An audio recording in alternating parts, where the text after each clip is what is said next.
They're working on getting you. Yeah, we've actually got a different computer on a different network that they have the YouTube page load up, so we're just waiting for that to have confirmation, and then you should be good too.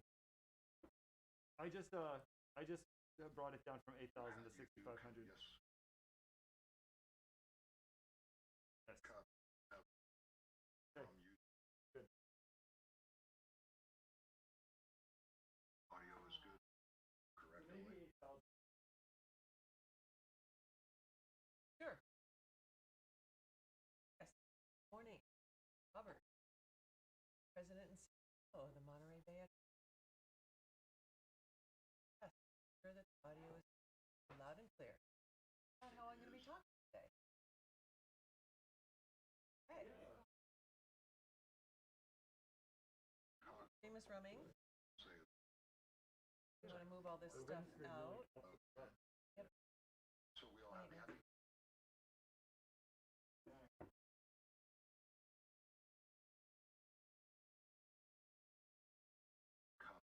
Actually,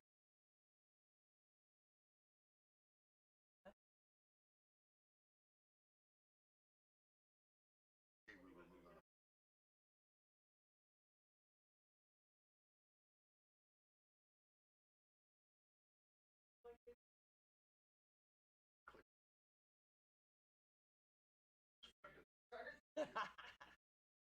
To wake people up.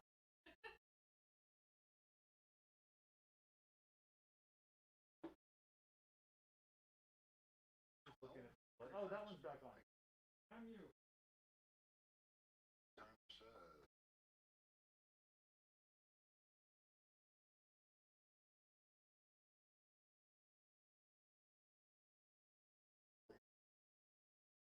Slide.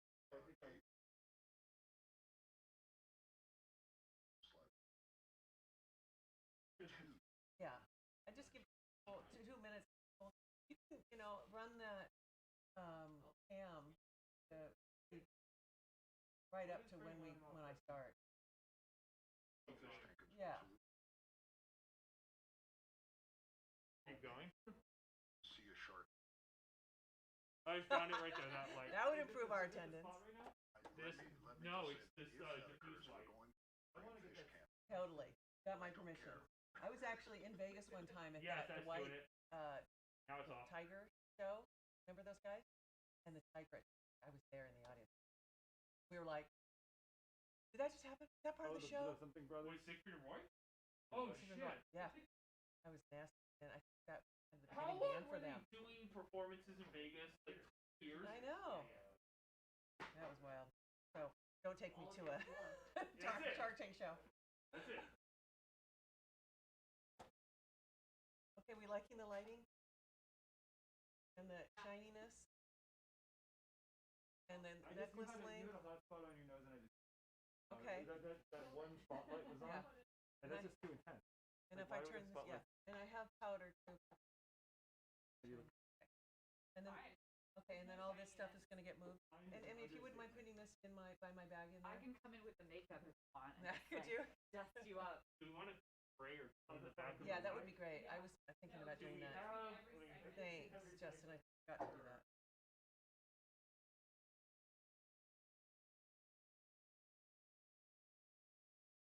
I have a microfiber cloth. I have a cloth. Okay. Well, I need to take a look at it. Okay. I'm gonna just. They got all the lighting down.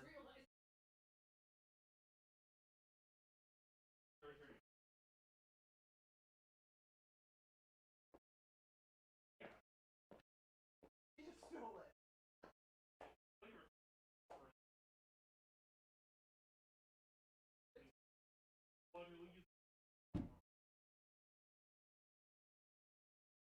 Yeah. Little.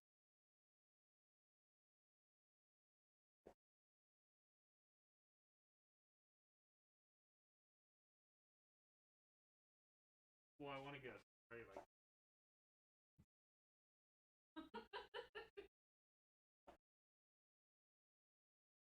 Yeah, we might just. Holy. Yeah, it's a little bit.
Hey, do me.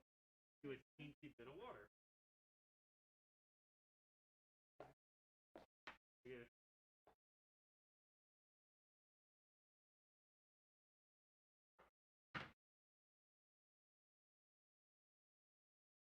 I mean water.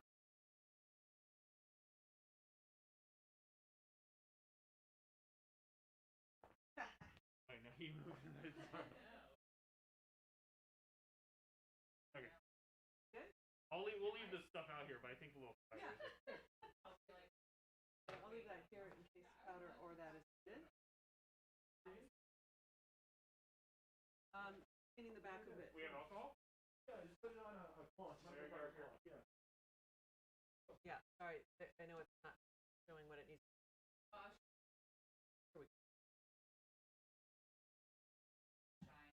I know.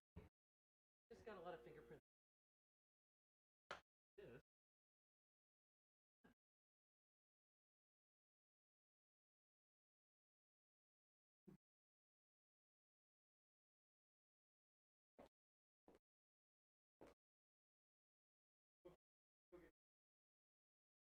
Okay.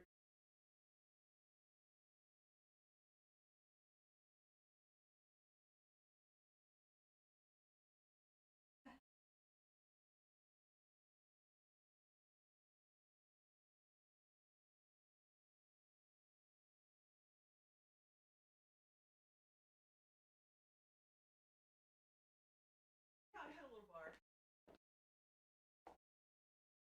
This is nothing compared.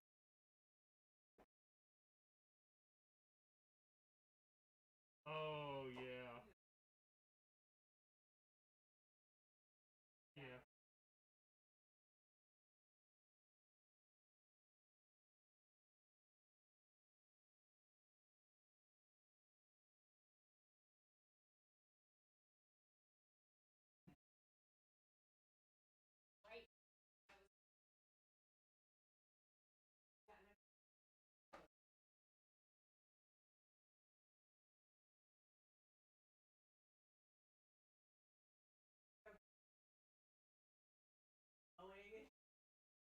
This.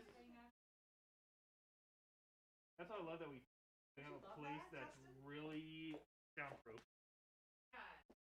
That just makes me so happy. I used to have to put up signs on our door, filming in process. You never know if somebody comes over to say hi or whatever. I remember. And you were doing a housing thing? I was so flustered.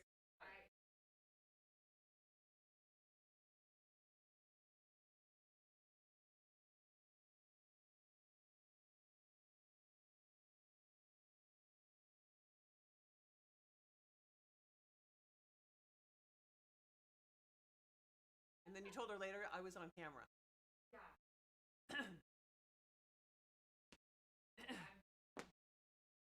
I've been like.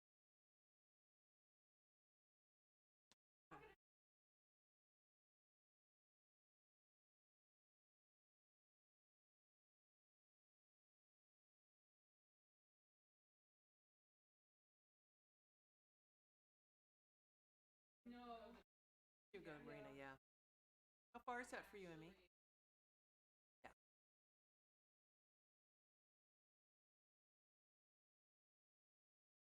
Totally. Isn't that crazy?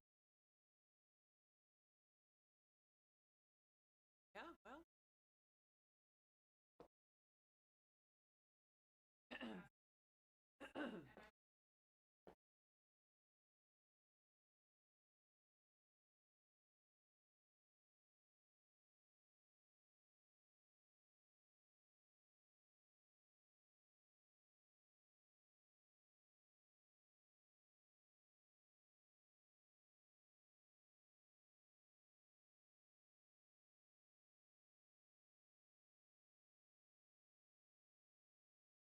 Minutes.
gentleman who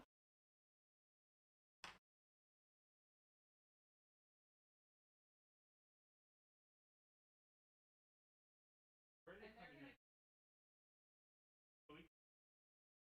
Told Matt and everybody. yeah, They I have don't, cars? yeah, and we've got I move.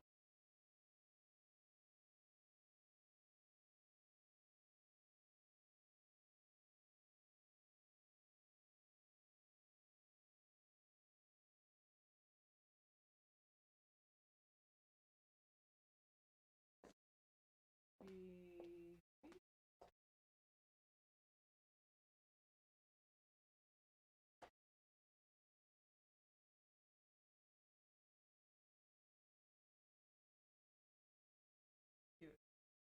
He looks like he's blessing me. Oh.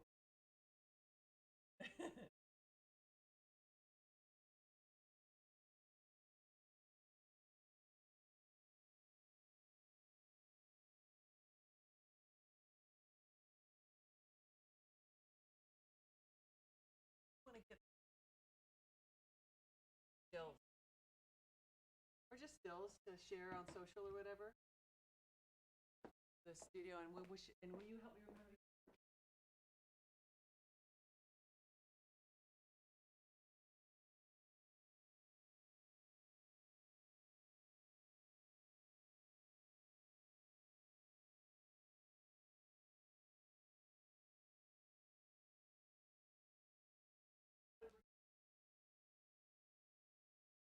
The bigger yeah, sign. bigger one. And Yeah. Oh, these mics. I have.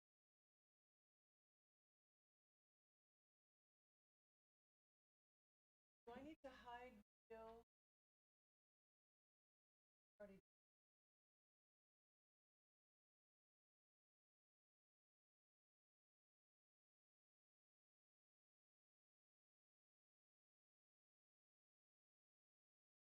Yeah. Kind of make sure I see you. Yeah. Perfect. I'm not seeing Jim anymore on here. Is that normal? Okay. I turn my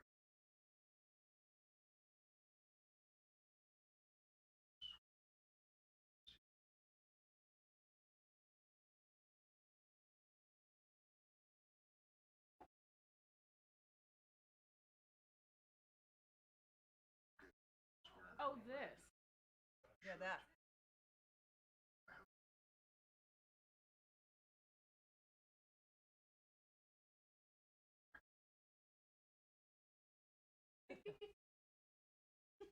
There you go. Yep. So I'm only seeing timer, me, and you. Okay. Okay.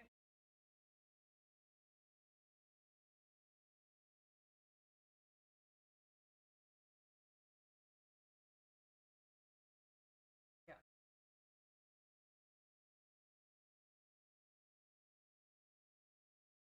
count correct show.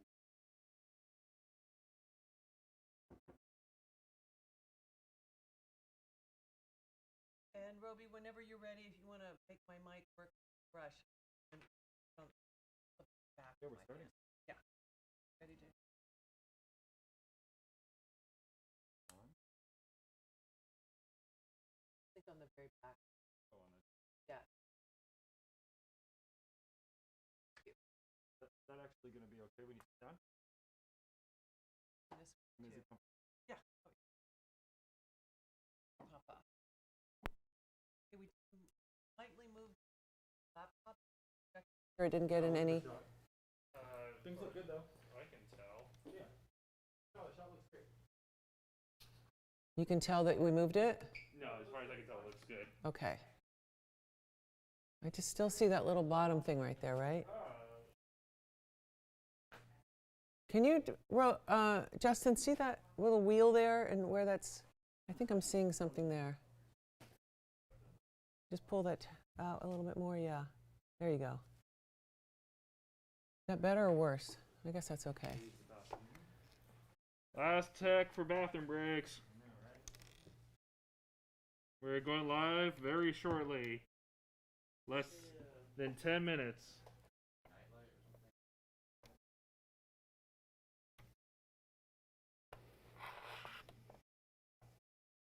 Okay.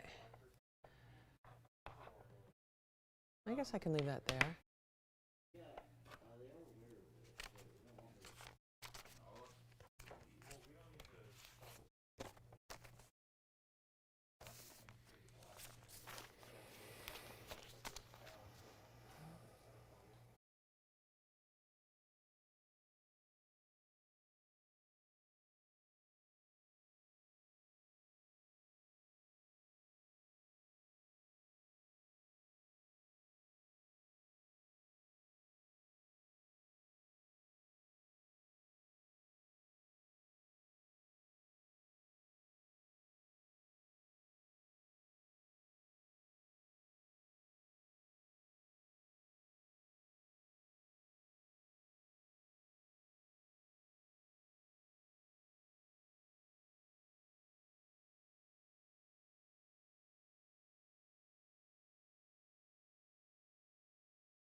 Alright, so your phone on silent or airplane mode? Alright.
On is good. We had to bring the bit rate down. No, how are they doing it? Good for them now? Is it dropping out anymore? Is it still dropping out? They're wondering how the bit rate change is affecting the feed? We brought it down to 4,500.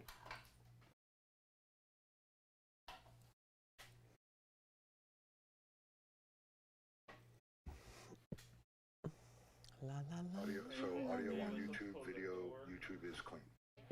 La la la la. Thank you, LA. Kate, audio Yes. and video are clean on the YouTube. Added some Thank you. Okay. big plants. All right, so we're closing one door, and in a moment we'll close the control room door. Right, I gotta go back into the control room. Everyone's phones are silent. Mine's on airplane mode. Silencio. I'm just trusting that you guys did it for all my devices here. If not, we'll just roll with it.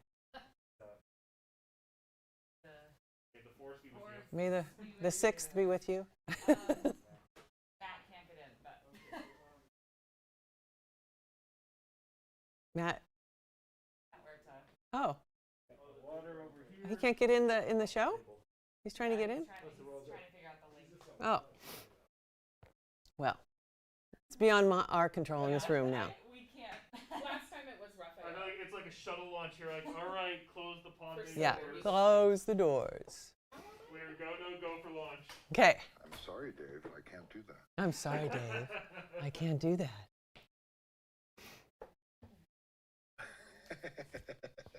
Nice. Kate, Jim. in just under a minute and a half, I'm going to mute the microphone on your laptop. Okay? Yes? At the same time, I will turn my camera off and I will mute my microphone into there. Okay. And Bye-bye. the next timer that you see, when this hits 0, you go I go. to the camera, and I'll reset the timer to 15 minutes at that point. You can count me in, Maya. That would be nice. So I don't have to look down. Yeah. Oh. Maybe he'll cue me. Yeah. It's actually, oh, I don't know. And I'm going to remember to hit this so I know I have, actually, I'm not going to hit the timer here. Okay. Time is 9:29. Okay, we're 3 minutes away.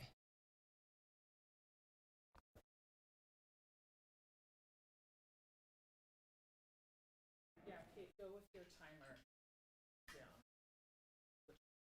Okay. Yeah. I like it when you count me in, but that's okay.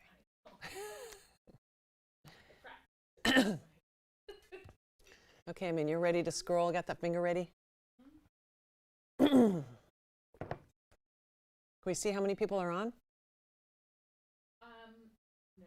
Okay. How many They gave people me are an on? update earlier. Do you see the countdown timer on that? Yep.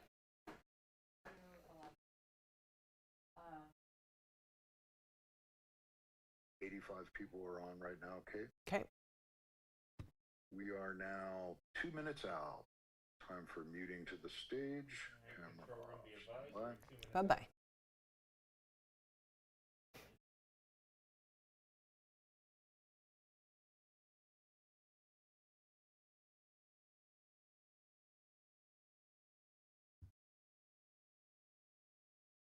I can remember to advance my slides. Hey, we feeling good, everyone? Let's do this. We didn't. Go and back.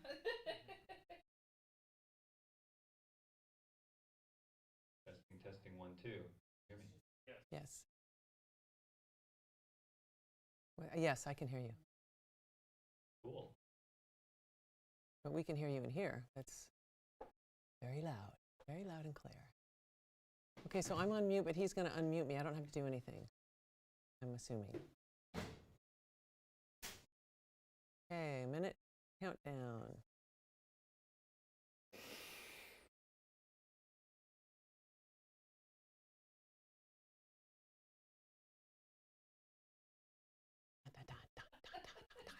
Get the energy going. Woo! I heard you guys. Okay, energy. We are less. And when it goes to 0, Kate's going. All right, Kate, let's get you right into position. Am I good? Does it look good? Looking ahead, keep your eye line. We'll live. Okay.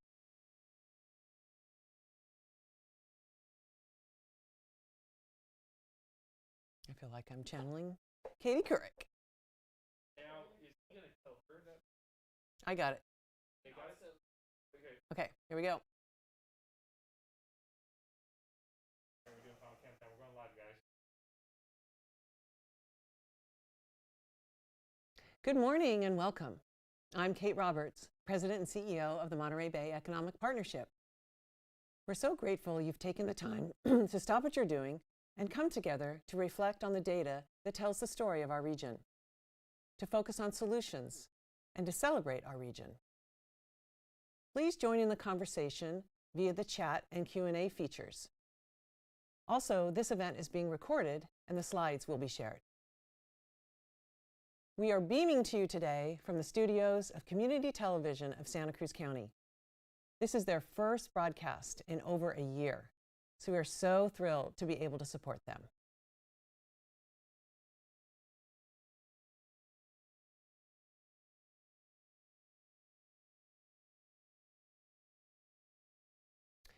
Wasn't that fun to enjoy a little nature time courtesy of the Monterey Bay Aquarium, who, by the way, is finally reopening? I don't know about you, but I am so excited to see the animals again and to breathe life back into our visitor economy. Before COVID, the aquarium attracted nearly 2 million visitors annually, who generated over $128 million annually for Monterey's tourism economy and over $11 million in tax revenues to peninsula cities. While closed completely for nearly 14 months and facing a $70 million revenue loss, the aquarium staff has, of course, continued to care for all the animals and done a great job to keep the aquarium top of mind through its social media channels and its webcams, like the one we enjoyed this morning of the kelp forest, providing beauty and a connection to the ocean for people around the globe during the pandemic. Its education programs went digital through producing online classes in English and Spanish that reached more than 40,000 learn-at-home students in all 50 states.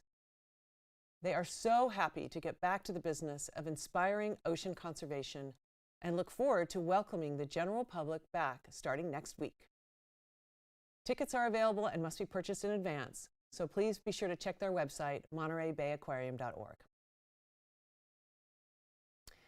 So for those of you who are new to MBEP, we are a member-supported nonprofit and were founded in 2015 with the vision of a thriving region with quality jobs, excellent education and healthcare, while preserving the natural beauty and healthy lifestyle we all desire. MBEP's strategy is to implement initiatives that help realize this vision. So first off, I want to thank our sponsors, not only for supporting this important discussion today, but for all they are doing in helping in the recovery. You know, the reason these organizations sponsor this event is because they know how important it is each spring to pause and reflect, to better understand the fundamental changes happening in our economy and what we can expect as we move forward. And we are also so very grateful to the extraordinary leaders who serve as MBEP board members. And of course, big gratitude to all of our members who put the fuel in our engine. We couldn't do our work without your support. Here's just a bit of a brief snapshot of highlights from our first 5 years in our focused initiative areas: housing, broadband, workforce development, and climate change. These are the results that you, our members, have enabled.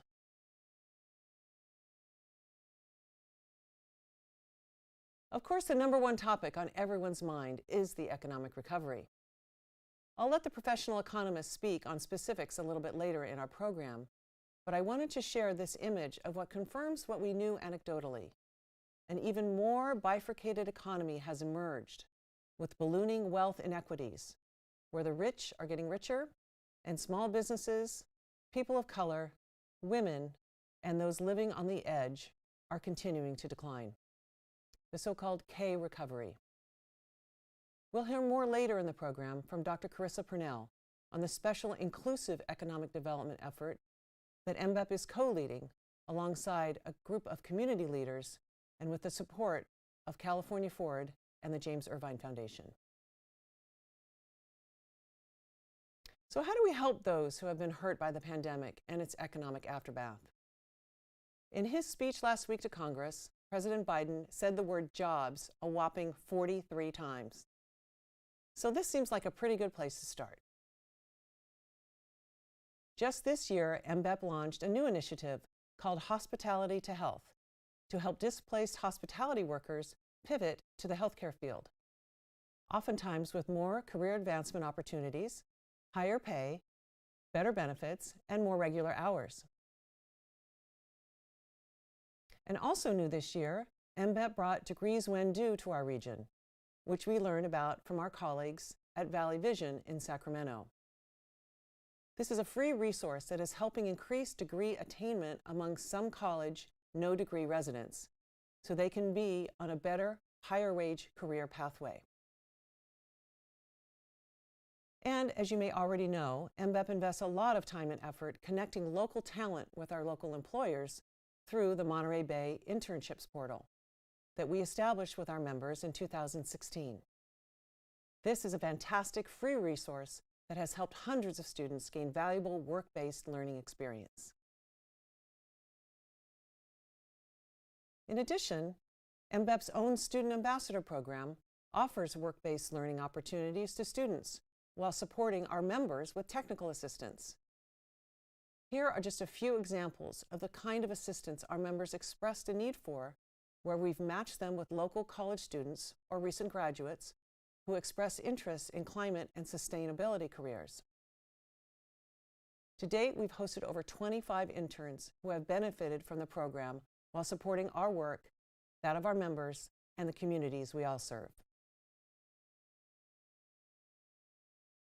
Building back better means taking a holistic and integrated approach across all of our initiatives. We believe building a green workforce can lead to a stronger, cleaner, and more resilient economy. We'll get to hear more on this topic from our panel discussion later in the program. It takes all of us working across all sectors and committing to thinking creatively and acting boldly, which is why we've partnered with our members to advance equitable climate change solutions, sustainable planning, and advocacy. One of the outcomes of the recent Central Coast Climate Summit series, which we co-hosted, is the development of a climate funding resource page to support jurisdictions, businesses, and educational institutions to locate local, state, and federal funding opportunities. You can learn more about our climate change initiative on our webpage. We also are addressing our region's climate crisis through advocating for more flexible water credit transfer programs. Just one of the recommendations identified in MBEP's Blue Paper, a study on the impact of water and housing development on the Monterey Peninsula. Which leads me to our next initiative, and probably our most visible initiative, housing. The housing situation across the region is already so bad just last year from these numbers, as you see from the census data. So we need more housing, especially more affordable housing. This is why MBEP's Housing Dashboard, which tracks how each jurisdiction is doing vis-a-vis the 9 recommendations we laid out that will improve housing production across the region. Well, I don't know about you, but the last time anyone got a 28% grade, it certainly didn't lead to a fair assessment. We have so much work to do. So MBEP is excited to lead the conversation and the convening process around our region's housing element process, which is incredibly important because this process dictates policies and programs that we'll be living with for a long time as it relates to housing production. A housing element is basically a housing blueprint for municipalities that is required by law and includes current and projected housing needs. It outlines policies, programs, and objectives needed to achieve its housing goals. We must be sure that prioritizing affordable, dense, inclusive, and transit-oriented housing in all our upcoming housing elements. They should also be comprehensive in its compliance with state law and affirmatively furthering fair housing, AFFH, the National Fair Housing Act of 1968. Finally, the update process should include robust and ongoing community engagement. As you can see here, this slide from the National League of Cities, housing stability as a prerequisite for economic mobility and well-being is mandatory. Just yesterday, a federal judge ruled that the CDC's nationwide eviction moratorium was outside of their authority and should be vacated. The current national moratorium is set to end on July 30. This would leave millions of Americans in a huge quandary. Luckily, we have a state protection in place through AB 3088, which isn't set to expire until March of next year. Nonetheless, we must continue to ensure that federal and relief dollars for emergency rental assistance are being distributed in a proactive and timely manner to stabilize housing conditions and our regional economy. A big thanks to our public and nonprofit partners who have been working overtime to develop these programs since the onset of the pandemic. MBEP believes we should prioritize organizing locally in order to maximize the impact of these federal relief dollars, such as the American Rescue Plan, or ARP. This is a once-in-a-lifetime opportunity to line up regional, state, and federal resources, and we'll be hearing more on this topic a bit later in our program from our board vice chair, Matt Huffaker, the city manager of Watsonville. We should be leveraging as much as possible through matching state funds and private equity investment with the goal of quadrupling or even more the $280 million that's coming into our region from the ARP funds. We have the opportunity to turn this money into $1 billion if we choose to do so. We have a tremendous need and an opportunity to invest in our housing needs while ensuring that other priorities are met, such as food security and broadband access. Speaking of broadband, MBEP has been working hard over the last few years to ensure that all our residents across the region have adequate broadband access. You'll have to stay tuned until a bit later in our program for a sneak peek at our newest initiative, Equal Access Monterey Bay, that is modeled on a very successful Equal Access Santa Cruz program. So that was a very quick tour of some of the priorities that MBEP is working on.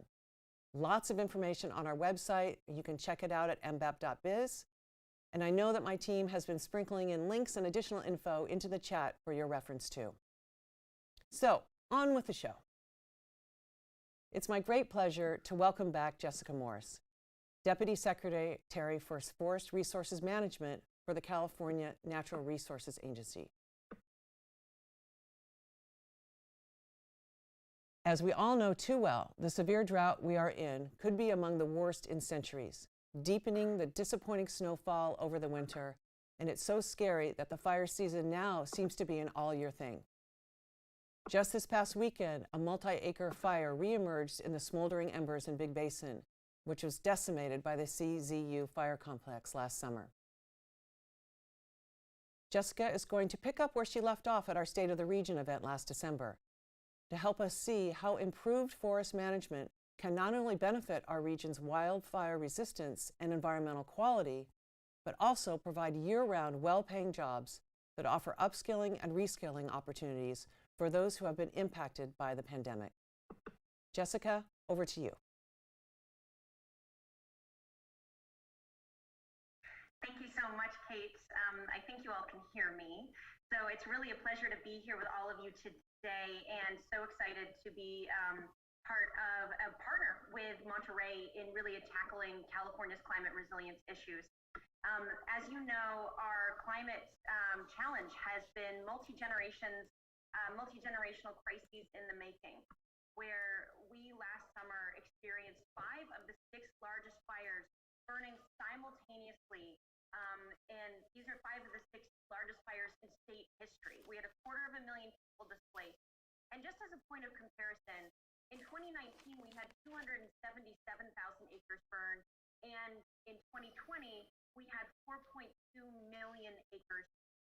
And we hadn't seen that scale of burning since the Little Ice in California. And then it was significantly less severity of those burns.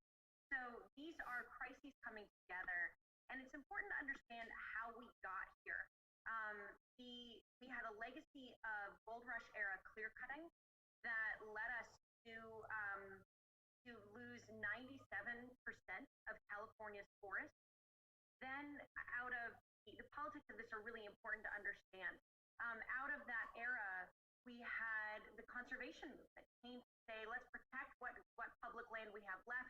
This very radical concept of public land, but the Congress at the time, at the turn of the century, did not support it. And so even though Teddy Roosevelt and Gifford Pinchot, who were leading the conservation movement, and Gifford Pinchot was the first head of the U.S. Forest Service, which was designed to protect this public land, they understood that fire had a critical role on the landscape, but they understood also that politically, the only way to get the Forest Service funded through that Congress was to actually present it as a fire suppression entity. So they traded off the ecology for the politics of the day and left us with a legacy of fire suppression. The Forest Service had a policy of fires out by 10 a.m. And so this eliminated the natural role of fire from California's landscape. Most of our ecology is adapted to have fires come through every 5, 10, 15 years. And instead, what we've been seeing is some areas that haven't burned in a century. And so what that means is that the fuel load and the intensity of that fire is significantly higher. And so you can see here a side-by-side comparison of how our forests are ecologically supposed to manage with fire versus what we see happening in many parts of California, where you have an ecologically managed forest. It's thinner, there's not a lot of understory. When a fire comes through, or even a prescribed fire, it takes out the undergrowth, and there's no what are called ladder fuels to take that fire up into the tree canopies. And so that means that fire actually germinates at a lower temperature and is ecologically beneficial for our landscape. What we've been seeing throughout California are fires on fire-suppressed forests and landscapes where they are overly dense, and you see those ladder fuels drive the fire up into the tree canopy. It takes out all of the ecology, so it burns all of the trees. It burns down into the root systems, into the soil, and has a devastating impact on both the biodiversity and our watersheds. And the consequence of that is that we end up with these post-fire landscapes converting. So where you'd had conifer forests before, you end up with shrubs. Where you had native shrubs, you end up with invasive grasses. And so this vegetation type conversion is a loss for our biodiversity. What we're seeing now, though, are multi-generational crises colliding. So you have the crisis of fire suppression legacy and gold rush era clear cutting colliding now with climate change. So we had a 1 in 1,000-year drought from 2012 to 2015. That overly stressed, overly dense forest and led to tree mortality throughout much of the Sierra. We had 169 million trees die as a consequence of that drought. And it's important to note that those are often the larger trees, the older, bigger. And so typically our fuel models, when we think about what's driving a fuel-driven fire, we think about 3-inch diameter wood. That's the smaller trees, the limbs that have come down and piled up. Instead, what we saw as a result of tree mortality from this drought was a fire that had 30-inch diameter wood driving the fuel load. And so that leads us to a catastrophic phenomenon that we hadn't seen before. So, for example, the creek fire that I'm showing pictures of right now is probably one of the clearest examples of this, and unfortunately likely a norm that we may see more of. So we had a phenomenon called standing combustion because you had those larger diameter trees fallen on the forest floor, and they were adding up to, they created a hot active flame throughout the entire footprint of the fire. Typically in a forest fire, in a wildfire, you'll have a smoldering center and an active flame only on the front of the fire, on the perimeter.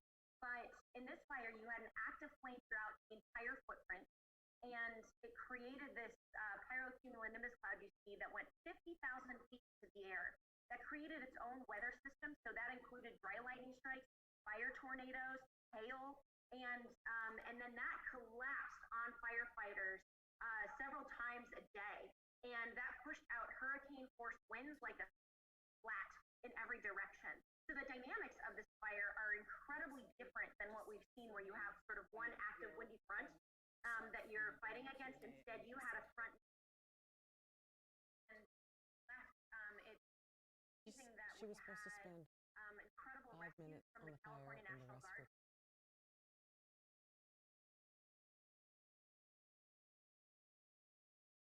for Even in these conditions. But this is like going to more of the fires that California. And as all of you know, that adds cascading climate events. So in the wake of those fires, we had a quarter of the Sierra burn last summer. The Sierra represents a source of about 60% of California's water. When you have those watersheds burn at that severity and at that scale, it exacerbated drought because the water is not percolating in the way it should. And we also got slope stabilization and mudslides, and then impacts on our. So we had 250,000 people displaced at the height of the lightning strike fire, the lightning complex fires last summer, and this also causes severe consequences with smoke exposure. You know, all of us have had more smoke from wildfire, and it's very dangerous. PM2.5, and it has adverse impact on children, creating chronic asthma. It has higher instances of stroke and heart attack in adults. And there's early studies that show links with increased spikes in influenza and COVID because it's lowering your immune system. So really alert about wildfires.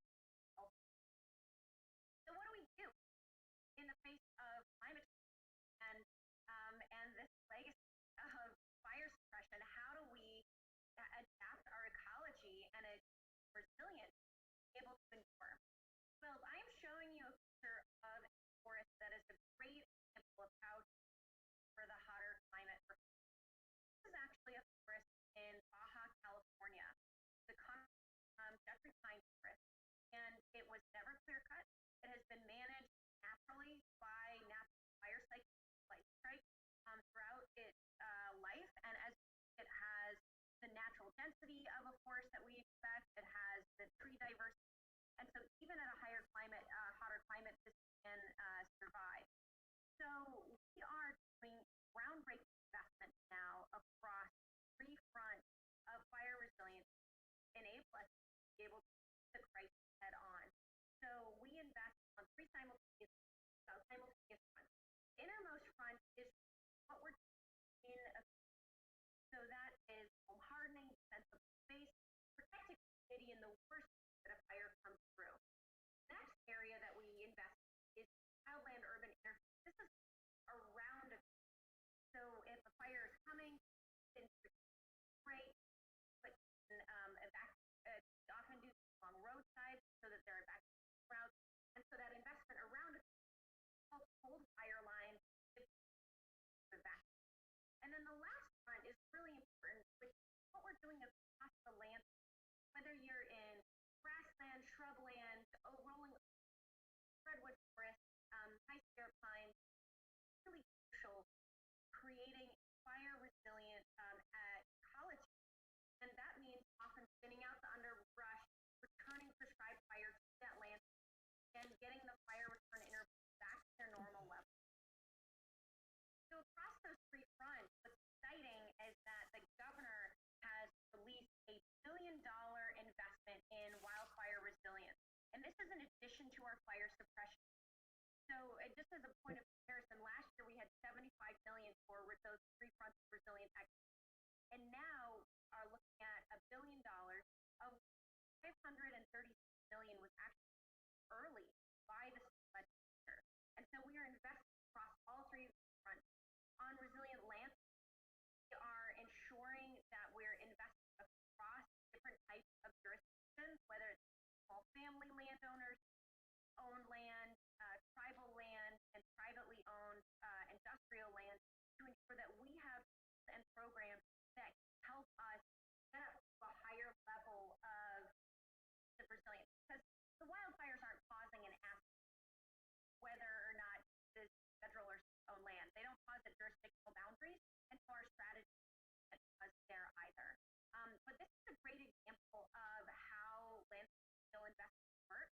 It's a photo of the North Complex fire footprint and near the town of Quincy.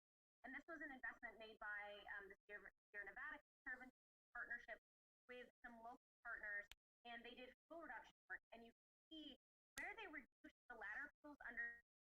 That fire went from really high severity, which burned all of the trees.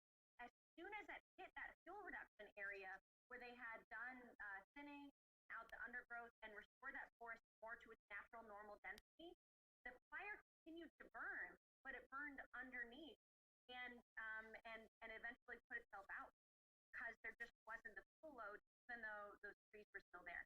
So this is what the goal of our landfill scale investment, to be able to have fire hit the landfill and have it be ecological beneficial impact rather than the high severity impact on the other side. When we're investing around communities in that wildland urban interface, we're investing in strategic fuel breaks. This is an example of one along a roadside. So you see that you're essentially going to have kind of a park-like atmosphere to it. You're thinning out the undergrowth so that you evacuate and you don't have flames licking at tires. It also gives firefighters place equipment, and it cools that fire down when it hits that less fuel load and allows them to approach the fire and hold the fire line.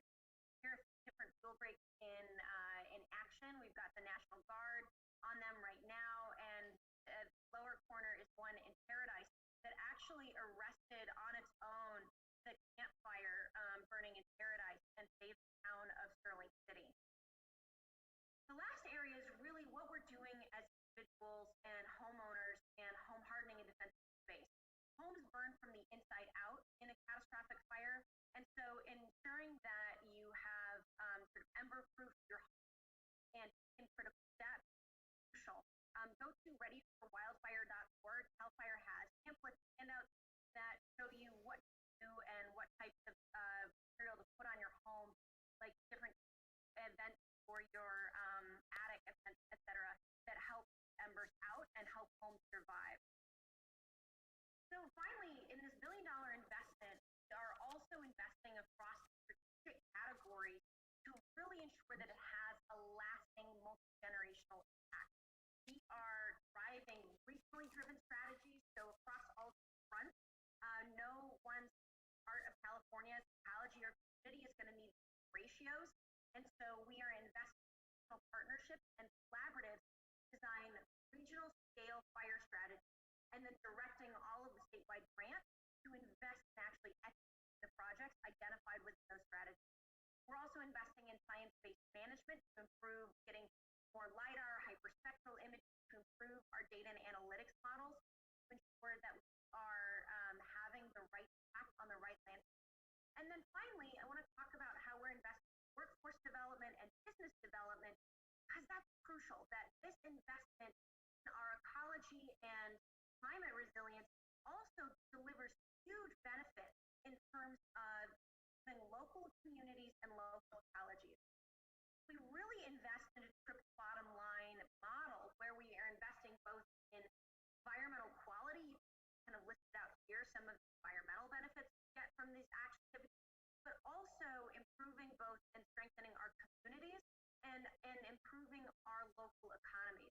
So many of these economies are in need of good-paying, fast-paying jobs, especially the ones that are in more rural areas, whether you're in Santa Cruz or in some of these more rural communities outside of Monterey, that getting people to work on the landscape is really crucial. So one of the areas for real innovation here as well is what do we do with all of this woody biomass coming out of these ecological projects, whether you are doing remove shrubs or larger dead standing trees like we saw in the footprint of the river fire this last summer, or some of our redwood forests that burned at high severity. It's important to make sure that we are not just either open pile burning or landfilling that wood, because that releases carbon and methane. And just as a point of comparison to understand the severity of the problem, that's a picture of up in Tahoe next to that slash pile, and there are 40,000 of those slash piles that the Forest Service estimates are in the Tahoe Basin alone. So throughout the state, there's a lot of woody biomass, but that means that there's a lot of innovation opportunities for what we do with it. So in this budget, we've invested in the Climate Catalyst Fund as well as market and research development at GoBiz to be able to attract large businesses, and the Climate Catalyst Fund gives zero interest loans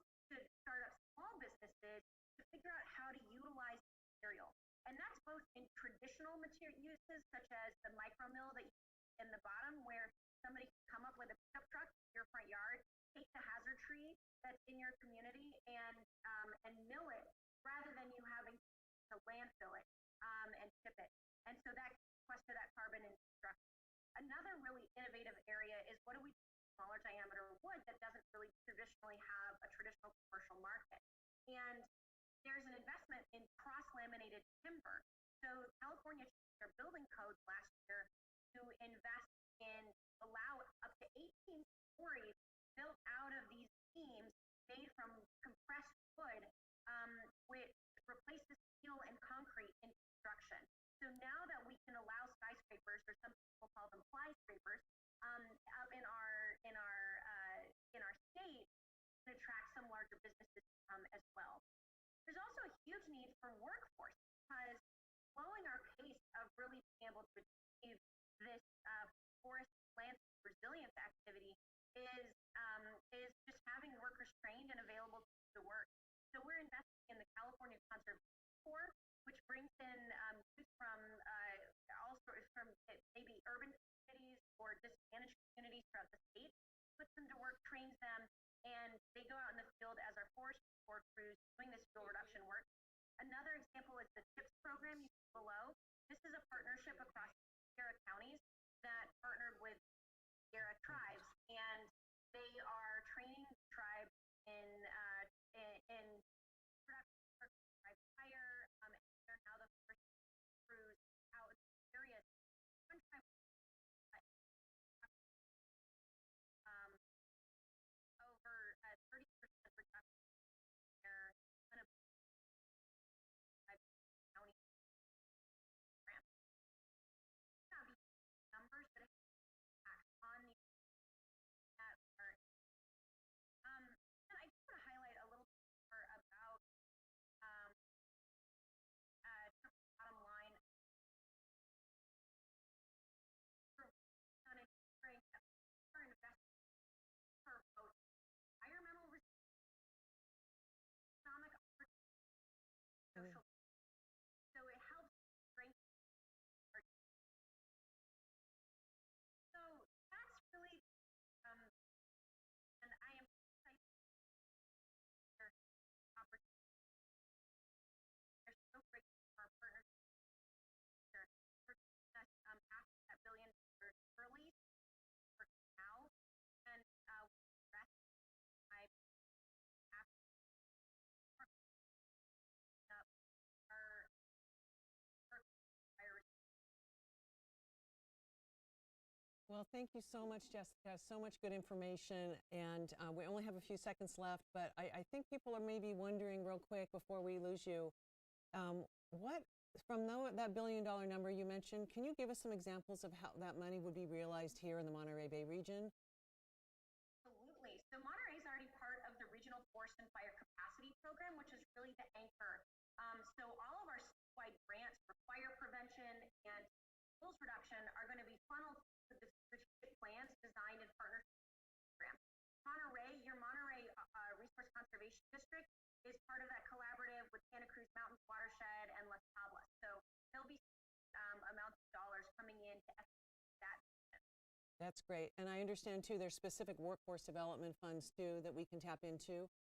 Absolutely. There's $28 million for workforce development grants designed to support programs like the CHIPS program. I know that you're working with the Amamusan tribe in Monterey, designed for tribe fire. There might be opportunities there. And also grant community colleges and whatever you envision. I mean, really, the goal is to get folks working on the ground as fast as possible. Well, we're excited about the opportunity, and we're so grateful that you took time out of your busy day to be here. And lots of inspiring ideas, and we'll be sure to follow up and get more details so that we can really embrace these ideas here in our region. Thank you again, Jessica. Thank you. Okay, bye-bye. Well, that was great. Thank you again, Jessica Morse, for that insightful information. We're going to pivot now and welcome Dee Dee Myers, Senior Advisor to Governor Newsom and Director of the Governor's Office of Business and Economic Development, or GoBiz. Dee Dee is going to share her perspective on our ballooning wealth inequity, the so-called SHE session, and how current legislation in process might be able to address these issues. And I know there's also the hot topic of the budget surplus. So without further ado, let's welcome Dee Dee to the stage. Hey, Dee Dee. Hey, Kate. Great to see you. Good to see you. With everything. Great. So I think it might be helpful just to start, Dee Dee, with a little bit about, what does the GoBiz do? And what is your purview? And how are you dealing with the current economic situation?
Wow, wonderful, Dee Dee. So much good info you packed into a very short amount of time. I'm glad that we're recording this because I'm going to have to go back and re-listen to all those different programs and tax credits and whatnot. And of course, for more information, our viewers can go to the GoBiz website and I'm sure get links to all those good programs you mentioned. I wanted to just delve in a little bit more into this, so-called she session. I love it that you're some of the ideas you talked about, but really when it comes to daycare, that's, as you mentioned, a lot of the women are caregivers, and that was the problem with, women having to stay home and miss out on work. And I think we saw the largest decrease in the workforce in women since the 50s or something crazy like that. So really specifically targeting women-owned businesses in part of these relief funds, is there a special sort of caveat for that? Is there other things that the state is thinking about as far as daycare that would obviously help with this whole issue? Just share with us a little bit more about what women can expect as we move forward with either budget surplus or the legislation session. Right, sure. Yes, absolutely. Also, job loss women, and that's exacerbated by. So one step definitely target that. There are limits of under line that we did that the artists prioritize artists that, such as travel and personal service, care, restaurant, food service.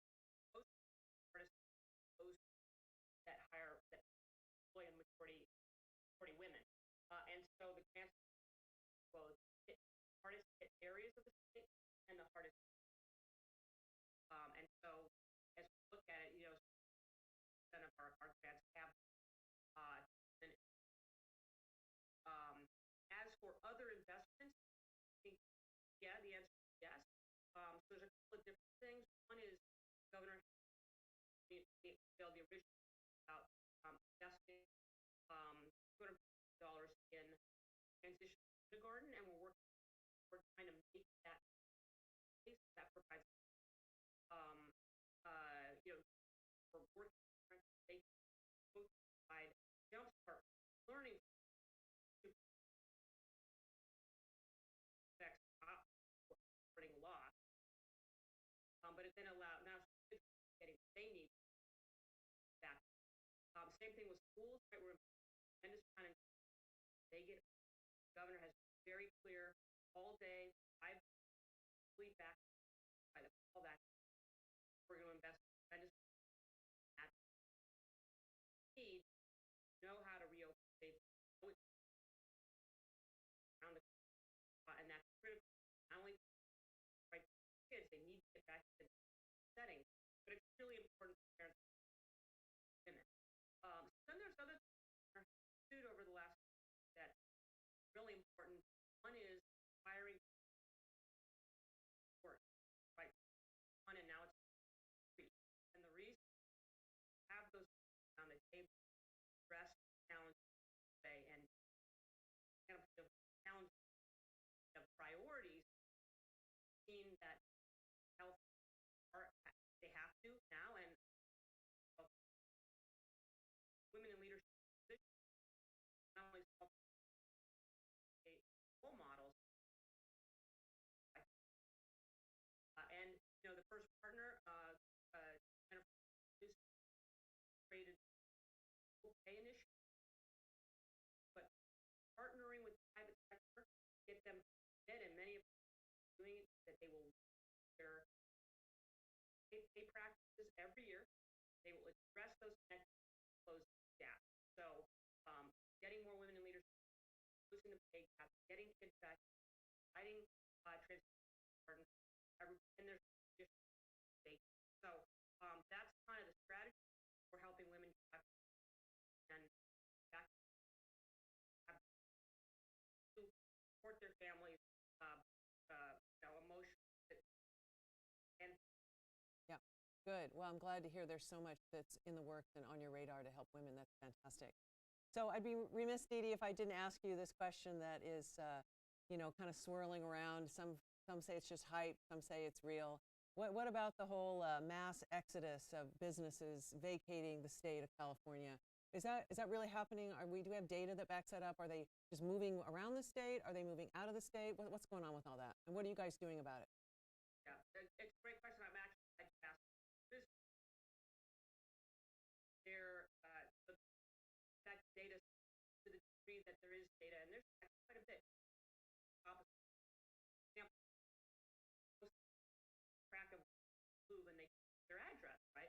So for the 5 Bay Area counties, 964 left the Bay Area counties, moved across, and that sort of in and out migration is very typical of a normal. So that's just one good example. We are not companies, California intros, high profile. We don't want to lose.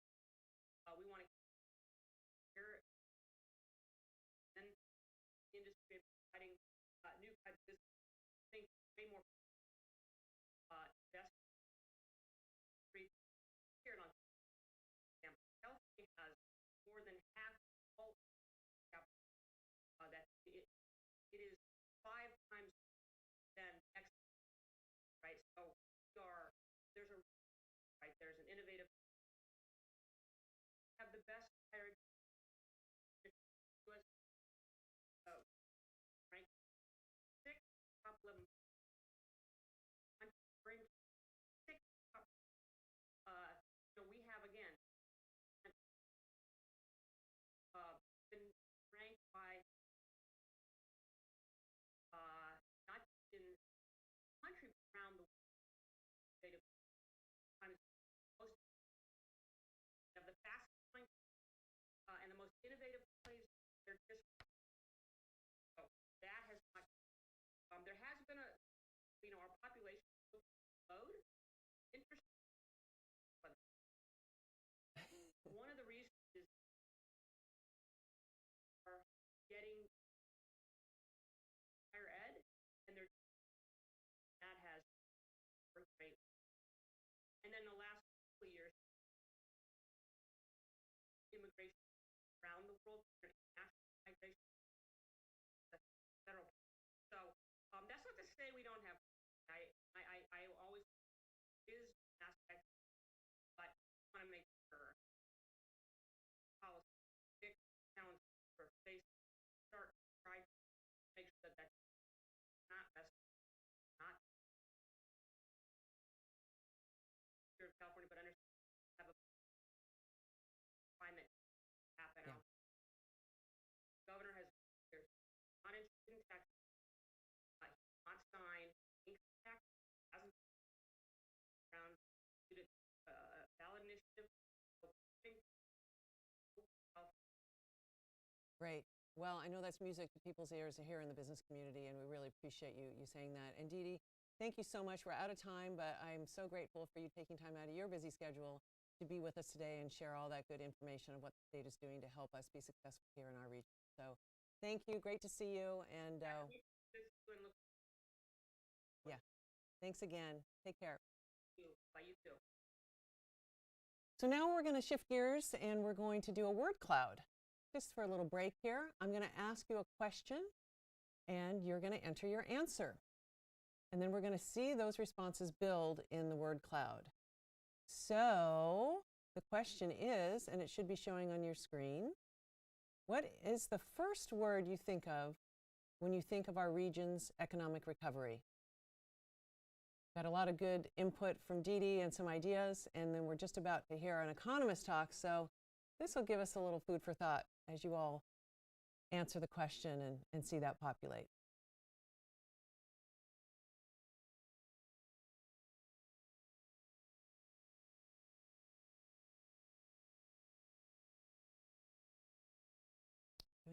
Okay, I can't see it.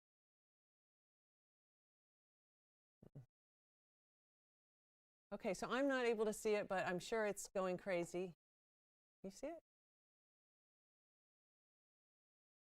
Are we doing the word cloud? No answers yet. Okay. Well, maybe we'll just have to pause and wait and do that in a little bit. I'm not sure if it's popping up on their screen.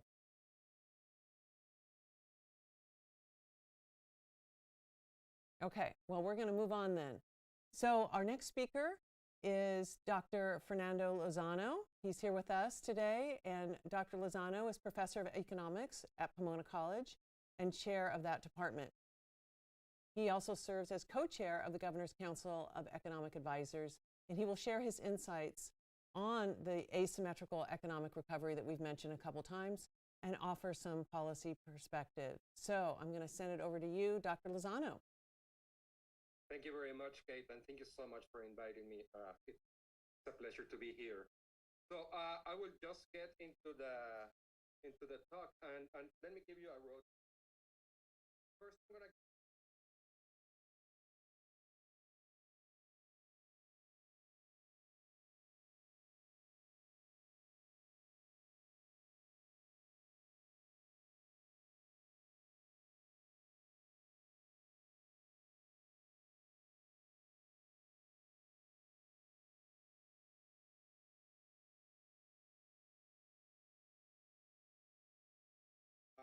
So the that I want.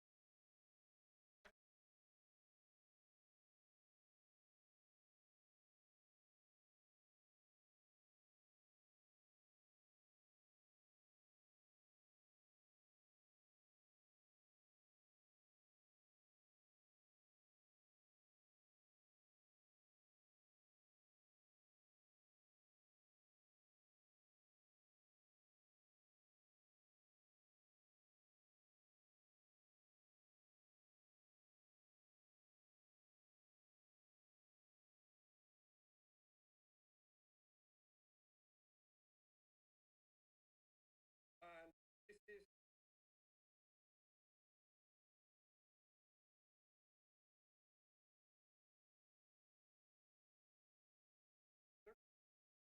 I want you guys to see here. The first one is that you can see that employment at the state level not only has it recovered, but now it's a little bit above what it was in January of 2020. The fall of employment predated the stay-at-home mandate. So it was not that the recession was explained exclusively by stay-at-home, but even before the stay-at-home mandate, people were already readapting to the new circumstances. But most important is if you look at the data for the tri-counties, employment has not recovered the tri-counties as it did in the larger states. And so that's sort of like the pulse on the question that I want to address. Next, and this is exclusively for California, because I don't have the data for the tri-counties, I have the change in employment again, but by low-income workers, that's the dark blue series. For median income workers, that's the green series, and then the red series for high-wage work. And again, you can see that this recovery has been asymmetric. Whether high-wage workers, median workers have recovered almost all the lost unemployment during the last year, there's still a huge drop in employment for low-wage work of almost 35 percentage points. So low-wage workers, workers with little formal education, are particularly vulnerable to the pandemic recession. And the next thing that I want to show you is a map of opportunity. This is taken out of the website opportunityinsights.org. And you can see the coastal states towards the west, the coastal counties towards the west. And the more blue the data is, that represents counties where children who grew up that county in the lowest income percentile have higher earnings. So the darker the blue is, the more economic mobility there is. The more red or brown that the county is the less economic mobility at the county level. And you can see that the tri-county, here's Santa Cruz, here's San Benito, here's Monterey County. lags behind the other coast counties in the state, and in many ways looks more like the Central Valley in terms of opportunity and mobility than it does like the Bay Area or the Central Coast. And I want to come back to the question that Ms. Robert just asked Ms. Myers, which is this idea of Cal Exodus. And I'm going to echo what Didi say. There's no evidence that people are leaving the state at a higher rate than they were doing it 10 or 20 years before. California has always been a dynamic economy. People come and go, and California has always, whenever somebody leaves California, California has always been able to replenish that labor force through immigration, either domestic migration and more recently international migration. So yes, people are leaving California. It's not different than 20 years ago. What is different though is because of federal policies, there's less immigrants coming to California. And immigrants are particularly important because, and I'm going to argue, diversity encourages innovation. Diversity encourages new ideas. And my punchline, if I might have one for today's talk, is that it is the lack of diversity that has made this pandemic more acute in the Tri-County area, in the Monterey Bay area, than in other parts of the state. So just to show you a little bit of data, I have 3 graphs here, again going from the northwest to the bottom clockwise. I have data for different cohorts and the proportion of college graduates. The blue triangles represent the larger states, including the Tri-County area. The circles represent the Tri-County area. What you can see is that the older cohorts look a lot like the rest of California. Yet it is among the younger cohorts that there's a differential, the percentage of college graduates,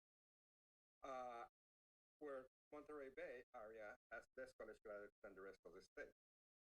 If you look at the second graph, where I have proportion born across different cohorts, again, you can see that there's differences across cohorts between Monterey Bay and the rest of the state.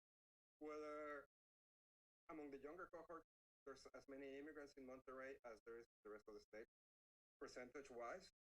Once that you get into the older cohort, California has more immigrants than Monterey Bay. The rest of the state has more immigrants than the Bay Area.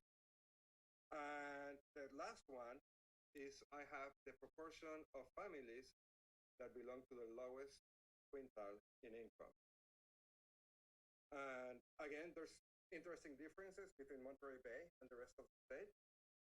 When you look at the youngest cohort, there's more people in Monterey Bay who belong to the lowest income percentile, and this is family income. And as you move into the older cohort, Monterey Bay tends to have less people in the lowest quintile. So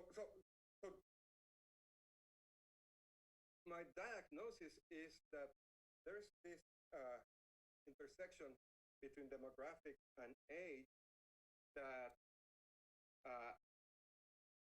at the Tri-County level could present an opportunity for further development.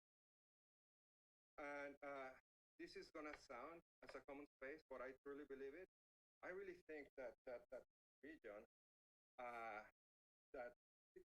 the best assets of the region is its people, its diversity. One of my best friends teaches at Cal State University, Monterey Bay.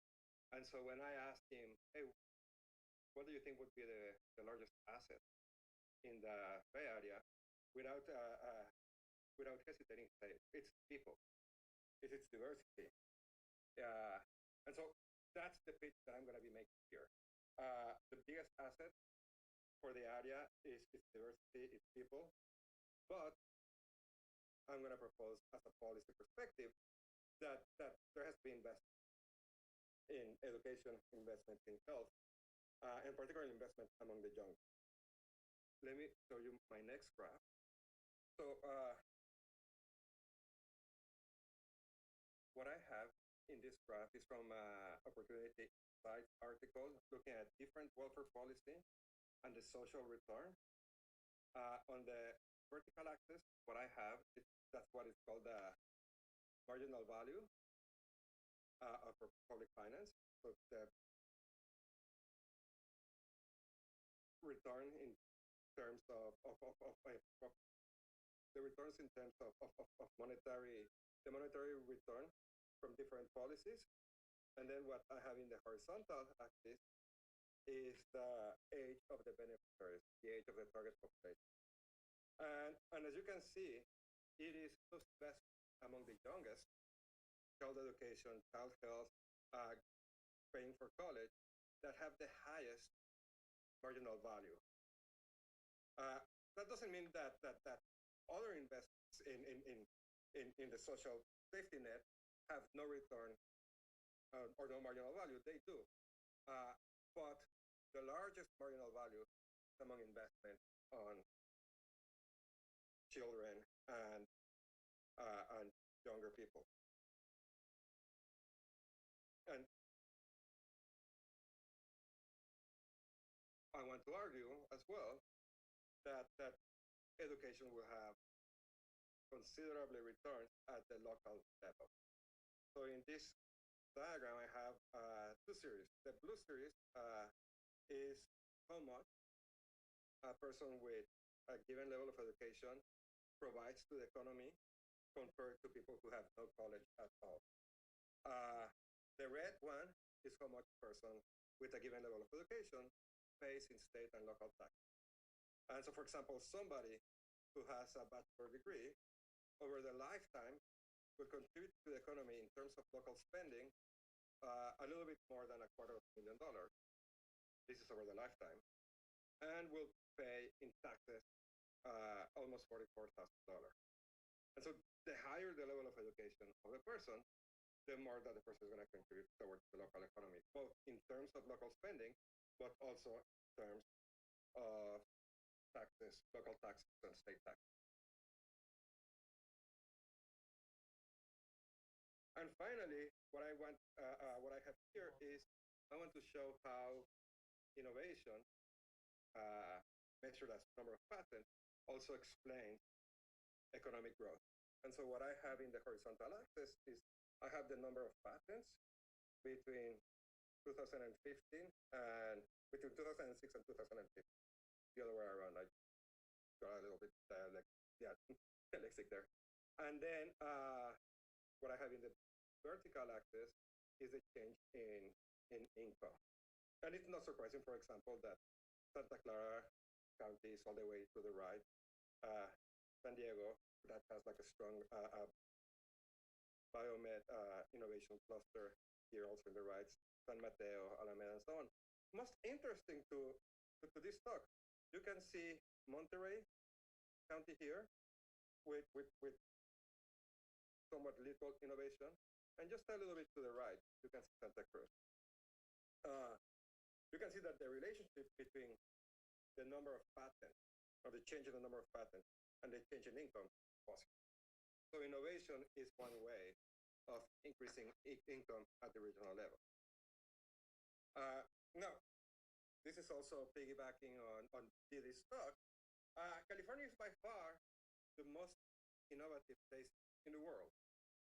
1/3 of patents in the US belong to companies in California, are registered to addresses in California. If California was a country, only Japan will have more patents than California, but that's not necessarily per capita terms. And usually, when we think about innovation, people think about Silicon Valley, people think about Silicon Beach here in LA, people think about the biomed in San Diego. But innovation is multidimensional. It's not only innovation by product. It can also be about production process. It could be about how you sell stuff, about how you distribute. So innovation is something so much more comprehensive than just what we usually think in the larger imagination on innovation. So for example, there's a lot of innovation in agriculture. 12% of the labor force in the Tri-County area is employed in the agricultural industry, there's a lot of innovation there. Innovation arises from groups, and innovation is more likely to arise from diverse groups. There's a large literature showing that. And that's when I think that leveraging the region's location, proximity to the Bay Area, the beautiful region, really, its people, diversity, really gets an opportunity to launch a lot of innovative ideas.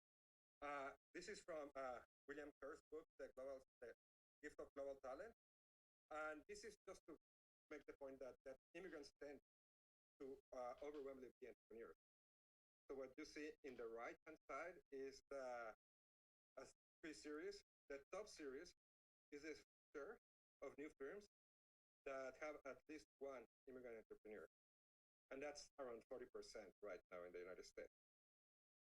The second series, which is the solid line, is the share of entrepreneurs who are immigrants. And again, that's almost 1 in 4. And what you have in the star marked line is the share of employees in new firms who are immigrants. So again, immigrants tend to overwhelmingly be more innovative, and that's something that the region can leverage.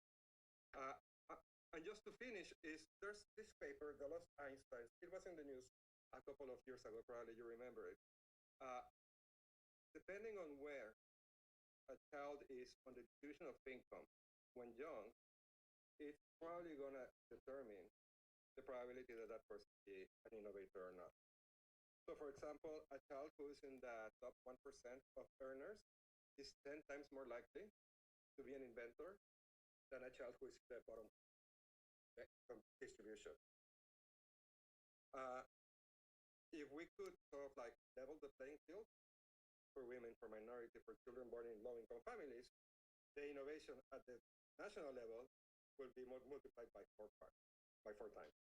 So innovation seems to be what I argue as the vehicle for long-run sustained growth. So that's my summary. I know that I run out of time. Again, do the pitch for investments in education and health among the youngest in the area as my policy perspective. Great. Thank you very much. I'm happy to answer questions for the next 3 minutes. Yes, thank you, Fernando. Really insightful, and I loved your various data points that you shared with us. Really great. I think that what I'm wondering about is the solutions you're talking about around education and investment in youth. Those are pretty long-term, which is great, and we need to be doing it. But are there other short-term ideas and fixes that you could share with us that we could be doing to make this, asymmetry less apparent? Yeah, so there's 2 things that I personally advocate for. The first one, I already talked a little bit about it, and it is being more welcoming to immigrants, both domestic immigrants and international immigrants.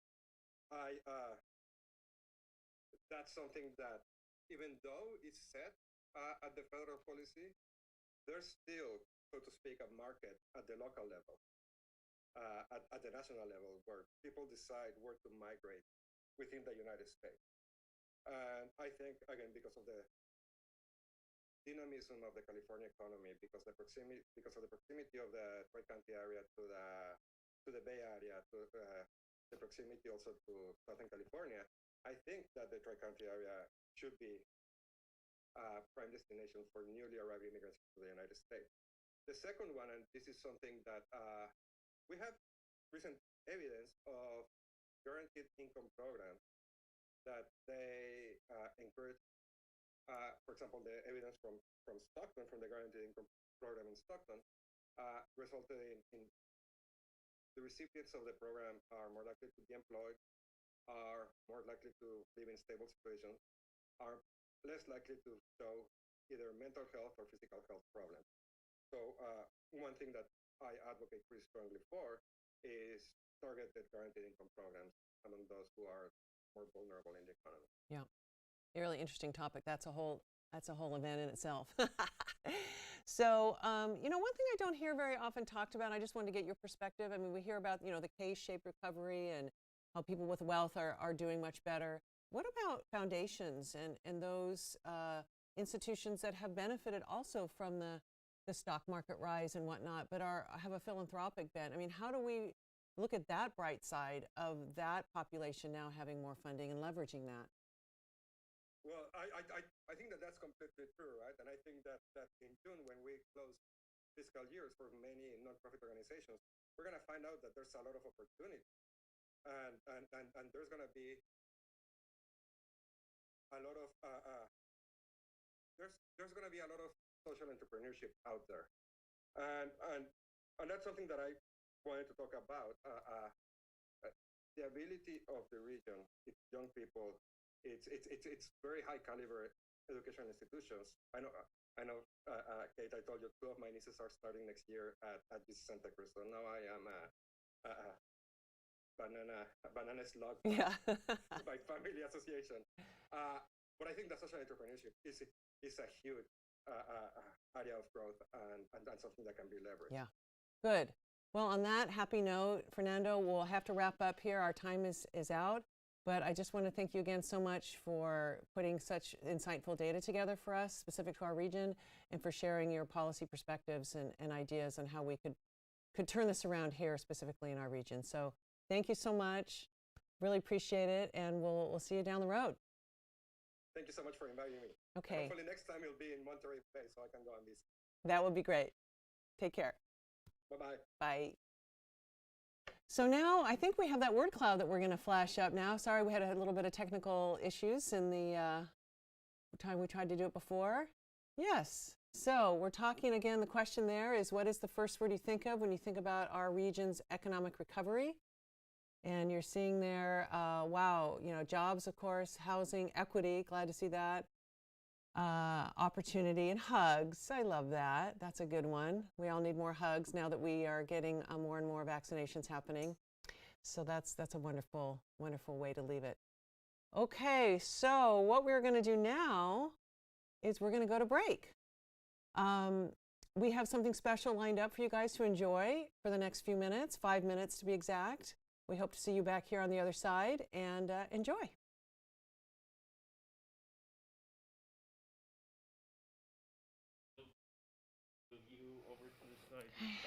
Thank you, 509. Mute the stage. That laptop's going away right now. Thank you, stage is muted. I'll keep this. I'll keep this. Kill that laptop. That. There you go. Bye. Okay. 200 and some panels to UCSC, and now we have Okay, we'll put her in the middle. there. In my pocket? No? How we doing? Okay. Perfect. It's great.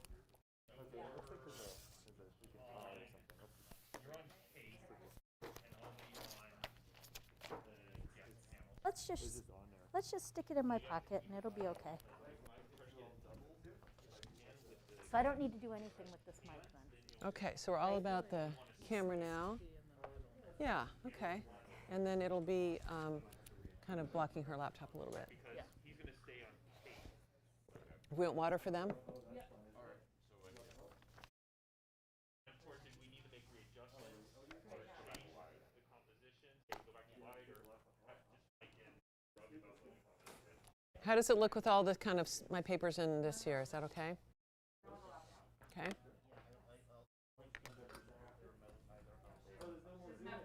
Or behind where? Yeah.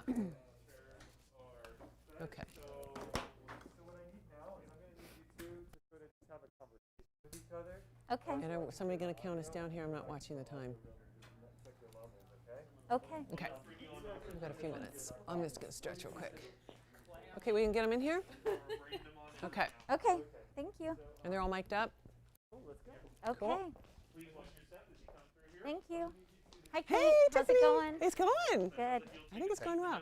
Yeah, why don't you put you in the middle? Me in the middle? Yeah. I'm running a sound check between them, Yes. so I'm just gonna have them conversation. Sure. Is it okay that I'm gonna have my laptop? Yeah, yeah. open? And I think that's why we'll put you in the middle. Hey, good morning. Hi. How are you? Good to see you. And we're taking our masks off, right? We are. We are properly socially distanced. Great. Ish. Enough. Okay, so why don't, I'm fully vaccinated. so Good. you talking so we can get a mic check? You want me to talk right now so that you can do the mic check? So I'm just talking, blah, blah,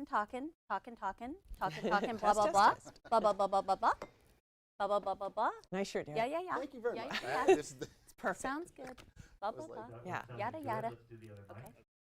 Yeah, so I couldn't figure out what color to wear with that background. Yeah. I was like, you guys gave me this like insight, and I was kind of.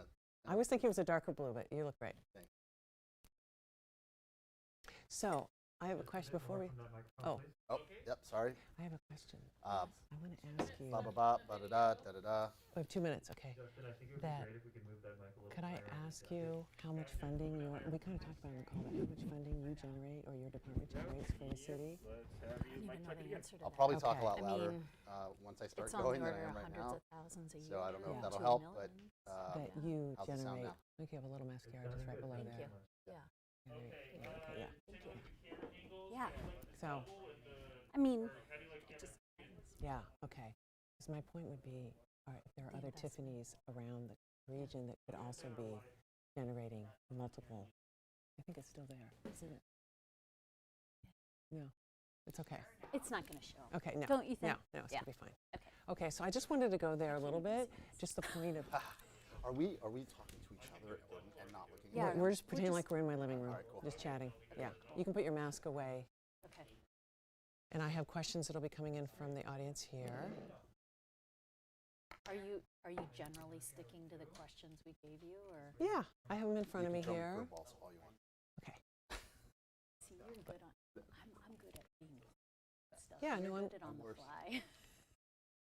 That was the only one I thought of, just in the idea of making the leverage idea the investment. Mhm. If jurisdictions were to invest in a Tiffany, then they could also benefit from this.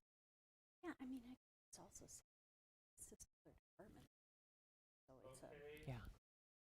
Maya, take a look at what we got on the cameras. Do we feel optics wise? Oh yeah, I mean, before we had them even a little further, but they do kind of got to be at the table, so. Yeah. We're kind of leaving it up to you how you feel. So again, this is for optics. Yeah. Is her back of her laptop okay? How do you feel about Maya? Do I look okay? Okay, we're good. Video is over, If we bring you a touch away from the table, just a touch more, showing. then it'll look a little more social distance. And we're about to go live. Okay. And you're gonna, you got my script? Count me down.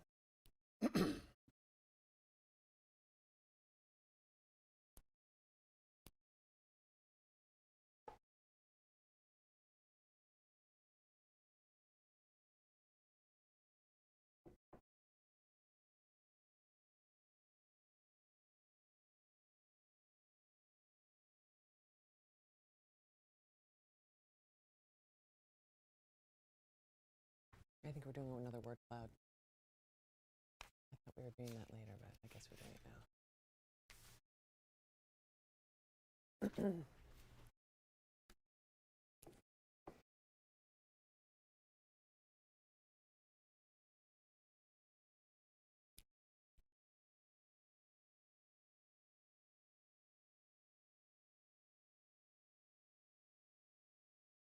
Okay, I guess we're ready to start again.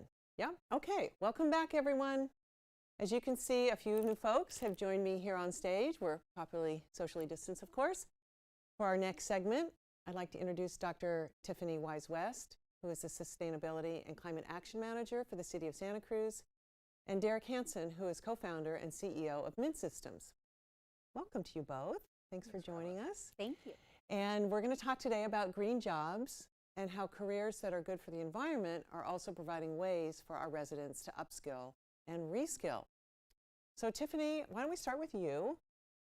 Tell me, what does a Sustainability and Climate Action Manager do, and maybe about some of the work you're doing in this area? Sure, great. Well, thank you so much for having me here today. And yes, so I'm the Sustainability and Climate Action Manager for the City of Santa Cruz. I lead the city's strategy on emissions reduction as well as climate adaptation, or how we deal with the impacts of climate change. Most recently, our Resilient Coast Initiative that is dealing with sea level rise. I also am our staff lead on our Health in All Policies initiative, which prioritizes equity, public health, and sustainability in our decision making. And this topic's really important to me because I'm working with the community and the city on developing our equitable pathway to carbon neutrality through our Climate Action Plan 2030 process, which is really just gotten started. And again, the goal is to develop our equitable pathway to carbon neutrality. There will be a big focus on green jobs and green economy in this plan, and that will dovetail with our interim recovery plan's focus on green economy and a whole workforce development initiative that is already underway. So a couple big projects that are tackling this topic. Great. Want to hear a little bit more detail on that as we get into it. But Derek, good morning. Good morning. So Min Systems, what do you guys do, and why do you care about green jobs? Yeah, well, we started the company originally to take kind of what we've found was a fragmented industry in and around sustainability at the time. A lot of screaming from the rooftops that something needed to be done. We needed to create climate, correct climate change. Obviously, green jobs has been a part of the conversation from day one. But our goal was to kind of throw a hoop around all of it, where people didn't know where to start. Who do I call? Is it a consultant? Is it an engineer? Is it a contractor? Who do we contact? We said, let's do it all end to end, vertically integrated. Fairly ambitious, right? But what it did do, as we sit here today, is create a new paradigm around our focus, which is mid-market commercial industrial real estate, where we're transforming that space into the new energy future, as we're calling it, which is a completely sustainable mid-market, which was really kind of under-addressed and underserved for the last decade or so. All of the focus has been on big Class A campuses where they've got tons of money and sustainability managers and things like that, or down at the residential level. But nobody was focused on our regional, local kind of businesses and real estate owners and developers. And so that was our focus. And so we do everything from design, consulting, design, engineering, construction, all the way through asset management of these new renewable energy assets. Right. Can you give us an example maybe of a project that people would know here in the region that you've been involved in? Sure, I've got a couple that I think would be great. I'll start by highlighting one that we really are proud of. Was Beckman's Bakery. If we're talking about here in Santa Cruz, Beckman's is, if you live in Santa Cruz for any amount of time, you probably had a slice of their sourdough somewhere along the way, right? Well, they were looking to expand to lock down more new contracts that would help them grow. And so we helped do a full design gut renovation of the old Ledyard's cold storage facility off 17th Avenue, about 3 times bigger than the space they had over in Seabright. And we decided to help the developer understand that going through a deep sustainability design phase and embedding that in the construction costs, that they would end up with a more valuable building, and Beckman's would end up with a lower cost of operations. We'd have a green building, we'd have sustainable operations, Beckman's is going to be a healthier company, lower cost of operations, and the owner is going to have a healthier balance sheet on that building. So worked out great. We ran that end-to-end 414 kilowatt solar system on the roof, cool roof, LED lighting, modern HVAC, and the whole gamut to get that thing to where we're close to full offset of their electrical usage. And that's an industrial facility. So that's the kind of work we do. We also work with large corporations. Granite Rock is a good example of a local, massive job provider, massive landowner. We did the same thing, basically a zero net electric retrofit to their headquarters, their corporate headquarters in Watsonville. Also a 5.5 megawatt solar system out in a kind of pre-distressed part of their quarry, where it's where they put all of the dust and kind of gravel that comes off of their mining. They compact it. Well, we built a 30-acre solar farm there that offsets roughly 60% of their operations. And phase 2 is in the works. That's exciting. Right, yeah. And I'm just thinking here too, listening to some of the prior speakers, that doing this sort of investment and working in partnership with these organizations keeps them also here in our region versus maybe looking elsewhere to move and find another location? There's a big deal for us around manufacturing. We believe that one of the things that cost a lot of jobs in this country over the last 50 years was an outsourcing of manufacturing overseas. A lot of blue-collar jobs were lost, and not necessarily a good idea of where they would go, right?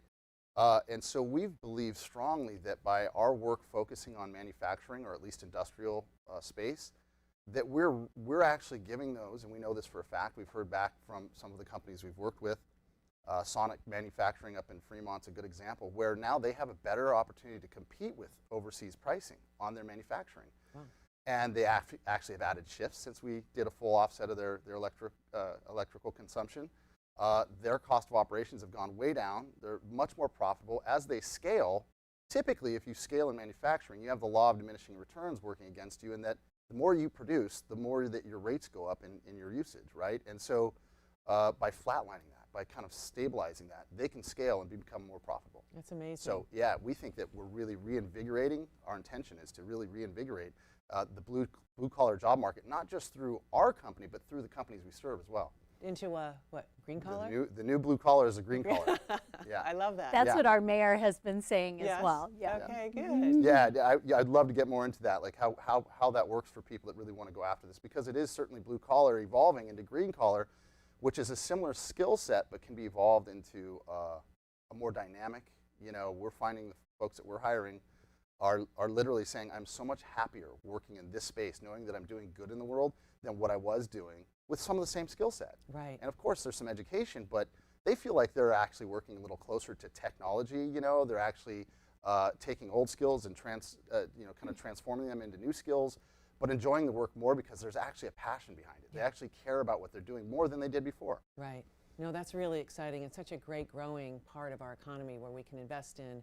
And, like we say, it's good for our economy, it's good for the environment. Yeah. It's this wonderful win-win. Yeah. So Tiffany, I know so much work that you do, is about making sure that the city of Santa Cruz is green, and doing a lot of things that you mentioned around climate action planning and whatnot. Can you speak about maybe just a little to give our viewers some ideas about how does that work in other parts of the region? Are there other Tiffanys that are doing this work in other Monterey County, in other parts of Santa Cruz County and San Benito County? Definitely. Some jurisdictions do have a climate action manager. Others maybe enable another position within, say, their public works department to work on climate, or perhaps a planner. So it really, I think, is context dependent on, what the priorities are at the organization. Right. And you and your team, I'm guessing you spend time going out and figuring out how you can find funding that you could then bring into this jurisdiction, in your case Santa Cruz, to offset carbon, to fund staff, to put people to work.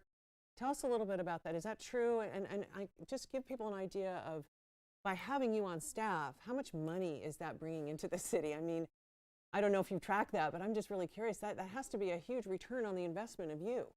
Sure. So I do support our departments in pursuing grants and funding opportunities and assessing opportunities, as Derek mentioned, that can save the city money around energy management, and work together to assess those. But really, I do think that one of the benefits of this position is we do bring a bit of capacity to be able to pursue where folks are just so jammed on their work plan that they may need that help. Yeah. And we assist them to bring in the climate lens to perhaps make their proposals more competitive, and to link them to the planning that we've done. Right. In terms of what we bring in annually, in terms of grants, it really is dependent on what's available, what our work plans look like. Nearly all of our climate adaptation work is grant funded, so we're bringing in, on the order of hundreds of thousands to perhaps millions each year for our space, for the climate space, which is different than, say, transportation, where our transportation planner is going after really big chunks of money for that infrastructure. But we do try to provide value in that way and still keep our work going forward. Yeah, I just think with all the talk around the American Rescue Plan, the ARP funding coming in, thinking about ways to leverage that funding, this might be a really interesting ways for cities to do that. Absolutely. So what do you see as the opportunities and challenges ahead for advancing this whole green economy idea? Sure. So we have a lot going on with that. I'm really excited about. We have our mayor's roundtable that's been happening on green jobs. Our first one was on April 20th. We're expecting our next one in August. We've done some early analysis to determine we have somewhere between 25 and 3,500 green jobs, primarily in the construction industry right now in Santa Cruz.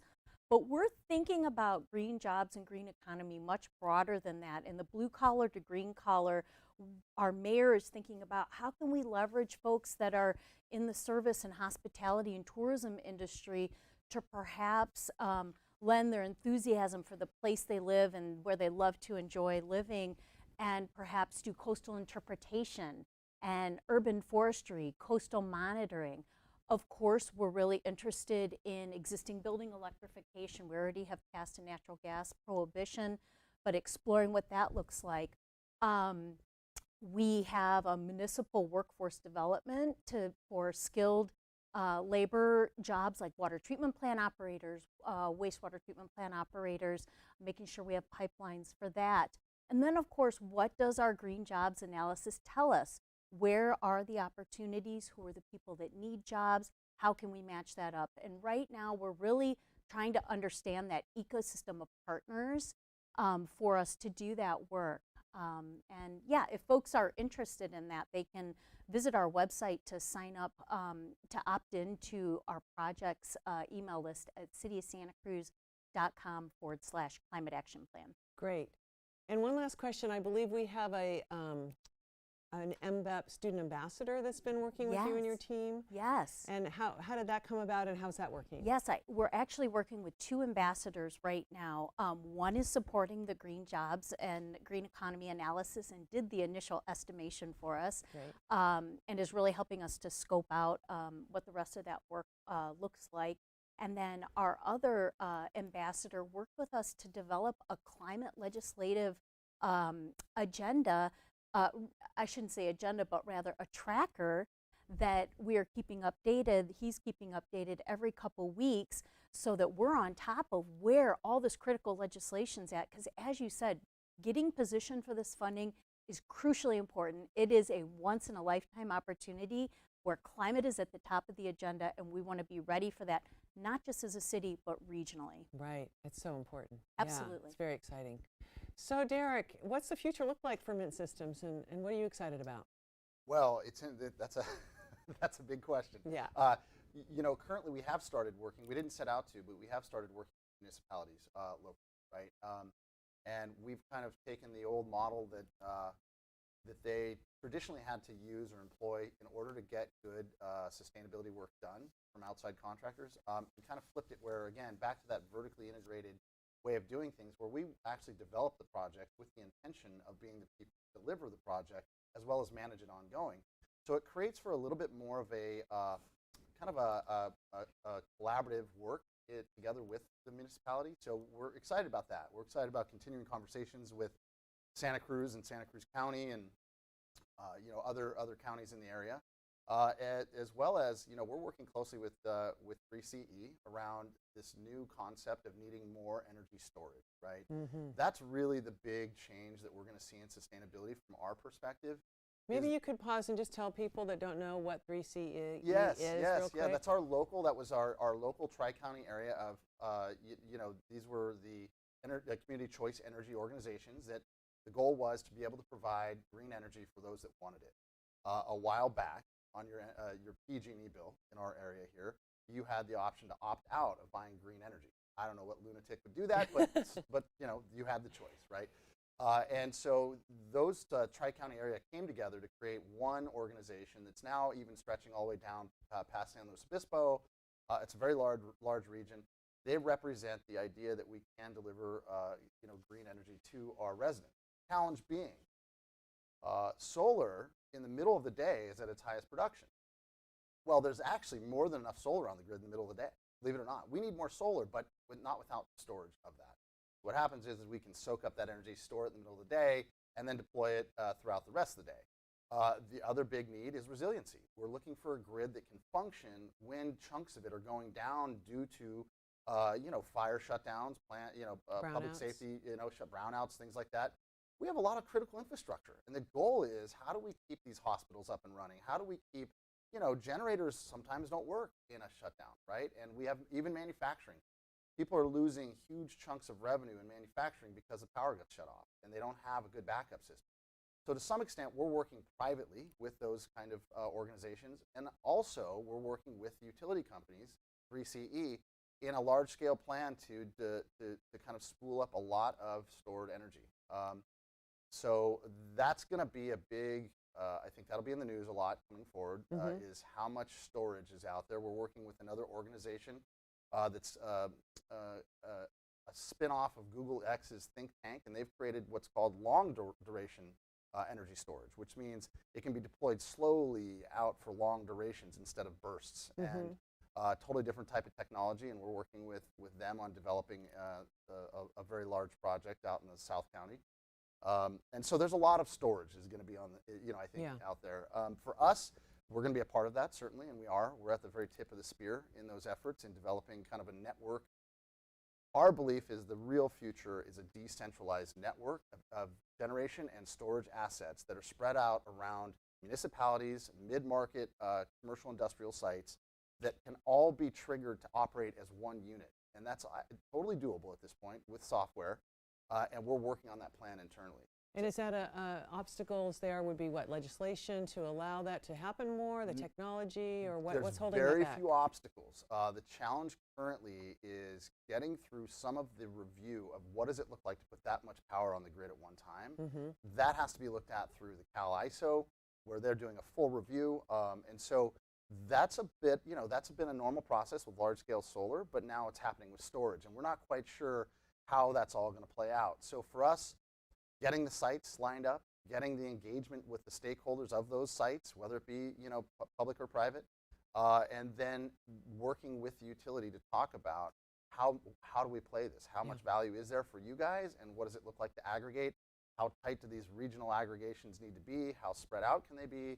But the goal is for us, we're out building those relationships, delivering deep sustainable work on these buildings so that when we do add that storage component to it, it's already going to work in conjunction. We've got ahead of the meter for the utility, and we've got behind the meter for the actual end user of that site, that building. Right. Yeah. Well, this kind of gets us back to jobs. I mean, if that's all going to be happening, you're going to be hiring a like crazy. Boatload of people, it sounds like, and others will too, as this, microgrids and all these things come to be more microgrids is really, that's always been a part of our business, and is certainly becoming more and more prevalent.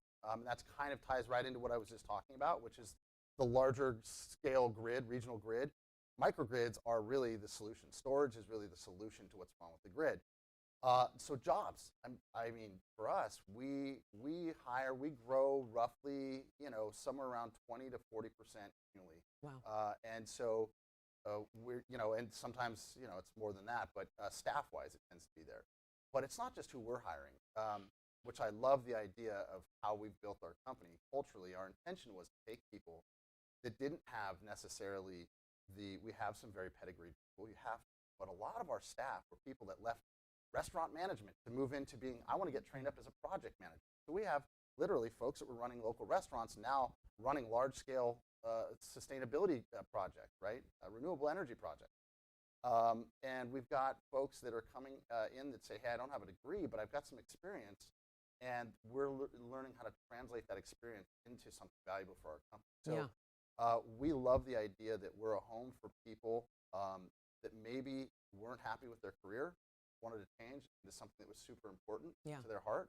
And so we also believe that even though we are kind of the tip of the spear, a lot of what we do is finance engineering and energy engineering, and you don't have to have a master's degree to do that. Now we have a couple on, right? But you don't have to. So we believe that you can pull people in at the kind of the entry level and then grow them. We're a better company. Yeah. More importantly, I think that there's the kind of long tail of this, which is job creation throughout the community, based on the work that we're out trying to do. And building this ecosystem outward, Yeah, I mean, we're only going to hire so many people over so much time, but certainly that ecosystem or that kind of ripple effect is massive. Yeah. And if you track what a new industry like this can do, it changes the face of the certainly very quickly.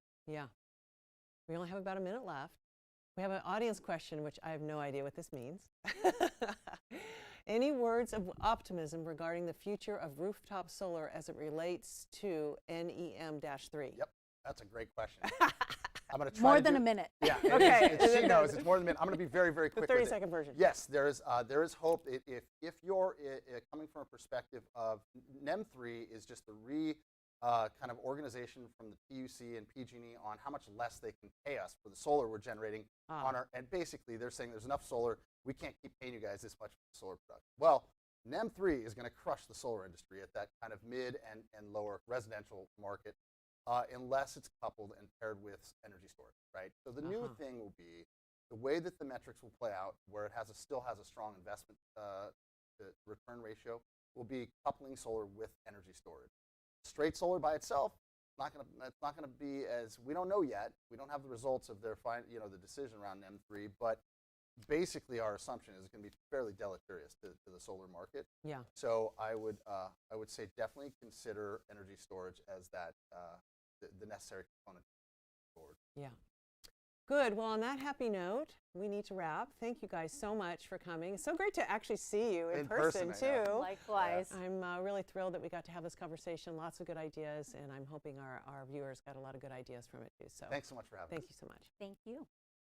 Okay, so we're going to run a short video now on a wonderful new program here in Santa Cruz County called Equal Access Santa Cruz. So enjoy this short video.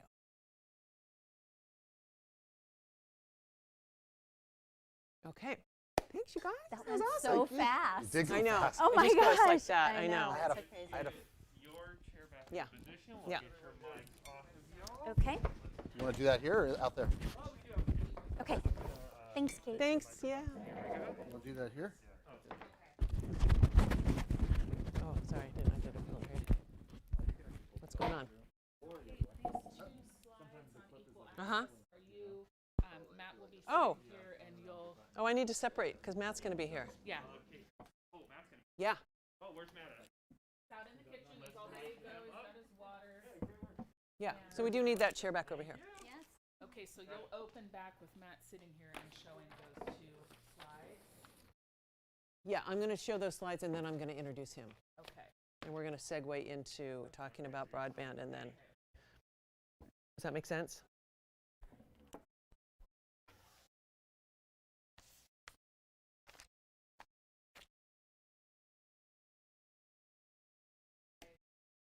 Yeah, again, I'm going to do that and then I'm going to hand it over to her. It'll be really apparent. So I don't need my laptop at all anymore? Okay. Okay, great. So for the rest of the program, great. All right, now you grab some gas. I want to take this inside. Okay. We forgot about.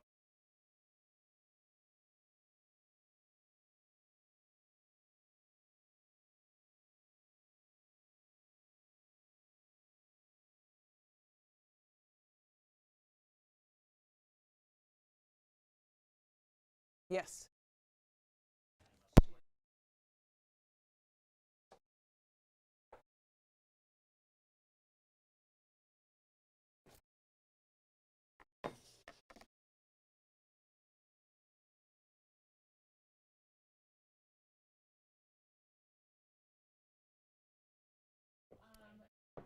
Should I advance this slide? Yeah, want it, logo slide. Yeah, that's fine. Yep, Yeah, that's fine. that's fine. I'll leave it there, and then Emmy, you'll help me scroll. Okay. All right. Sounds good. Well, good seeing you guys. Yeah, thanks. Okay, we're getting ready to go live in a minute. Okay? Yeah. This the thing looks like. Oh. The right more? Hey, Matt. How we doing? We're doing good. Good. Thanks for doing this. Yeah, no problem. Good to see you. You too. First time in person in a I while. know. Can you believe it? I know. Crazy. You look nice. Thank you. Okay. 1.5 minutes. Okay. How do we look? You're okay? Powder? No? I'm I good? forgot the powder, but I have powder. okay, that's good to hear. You got my email from this morning? I did. Okay. Yeah, we'll wing it. We're going to bring it. I'm going to turn a little bit more so I'm not quite so sideways to you. Is that okay? Is that okay? I just moved a little bit more. Okay. You don't want to look like you have any. No, I don't. I have enough problems. I don't need an antenna. How's it been going?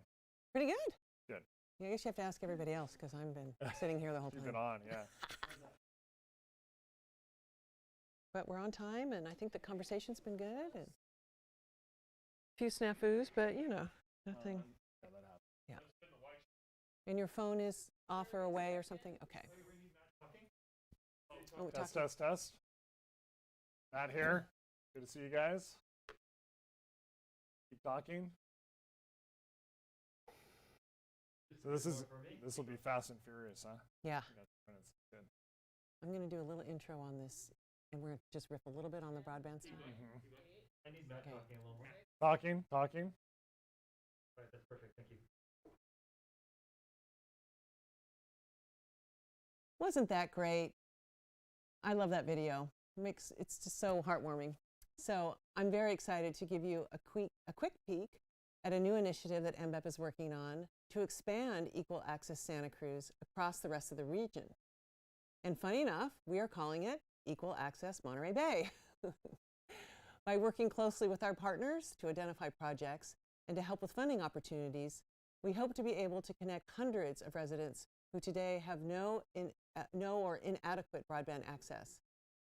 We're very grateful to the Community Foundation of Monterey County for initiating an Equal Access Monterey Bay Impact Fund that anyone can give to that will provide the necessary funding for these projects to pencil out. As we saw in the video, these types of infrastructure projects just don't pencil out without filling the philanthropic gap with this funding. So this new program will provide new infrastructure in underserved areas in all 3 counties. It will make projects financially feasible for ISPs. It will provide additional coverage for hundreds of residents with each project, and it will offer free to low-cost service for those who need it. So stay tuned for more as this project develops. We're anytime and anyone would like to give funding to that impact fund at the Community Foundation in Monterey, we would love you to do so. The more funding we can get to fill the gap funding, the better and quicker we can get these projects off the ground. So joining me here in studio today is Matt Huffaker, the City Manager of Watsonville and MBEP's own board vice chair. Hey, Matt.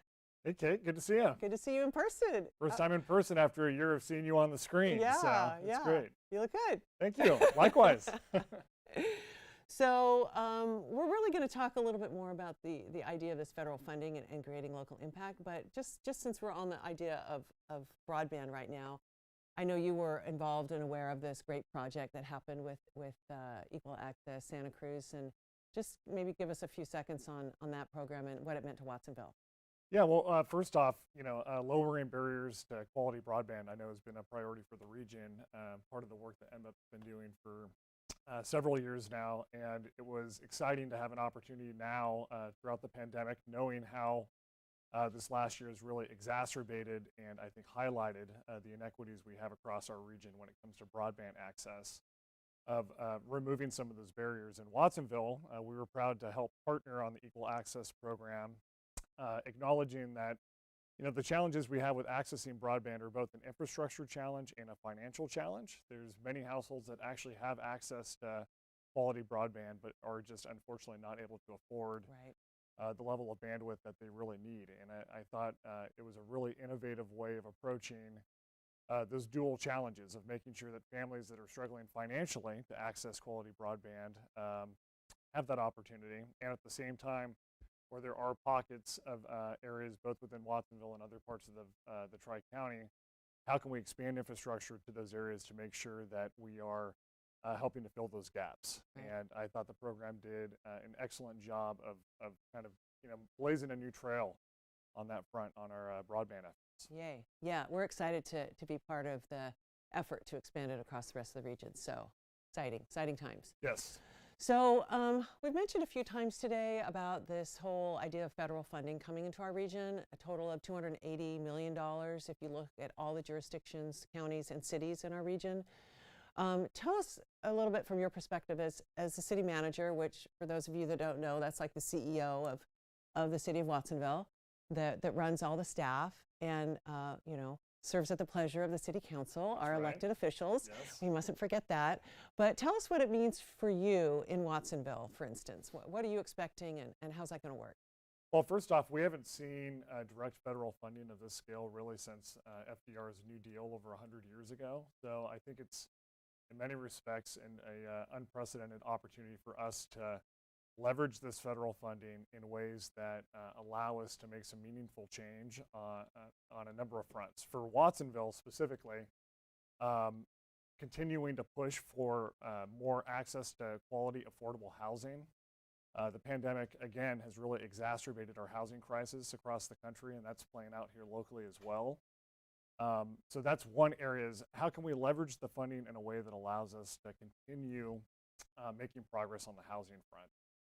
Connected with that, of course, has been the way in which the pandemic has also exacerbated challenges around homelessness, which has a direct correlation with challenges with accessing quality housing. So that's one area. The other, which we were just talking about, is continuing to lower barriers to broadband access. And then the third for us is just really being able to accelerate a number of infrastructure projects that have been deferred for many years. And all of these are really regional opportunities. And so one of the areas that I'm really trying to push throughout the region and in conversations that you and I have been having, how can we leverage this funding in a way that allows us to really make meaningful change across the entire region? And of course, Watsonville is part of that. Yeah, no, it's really exciting.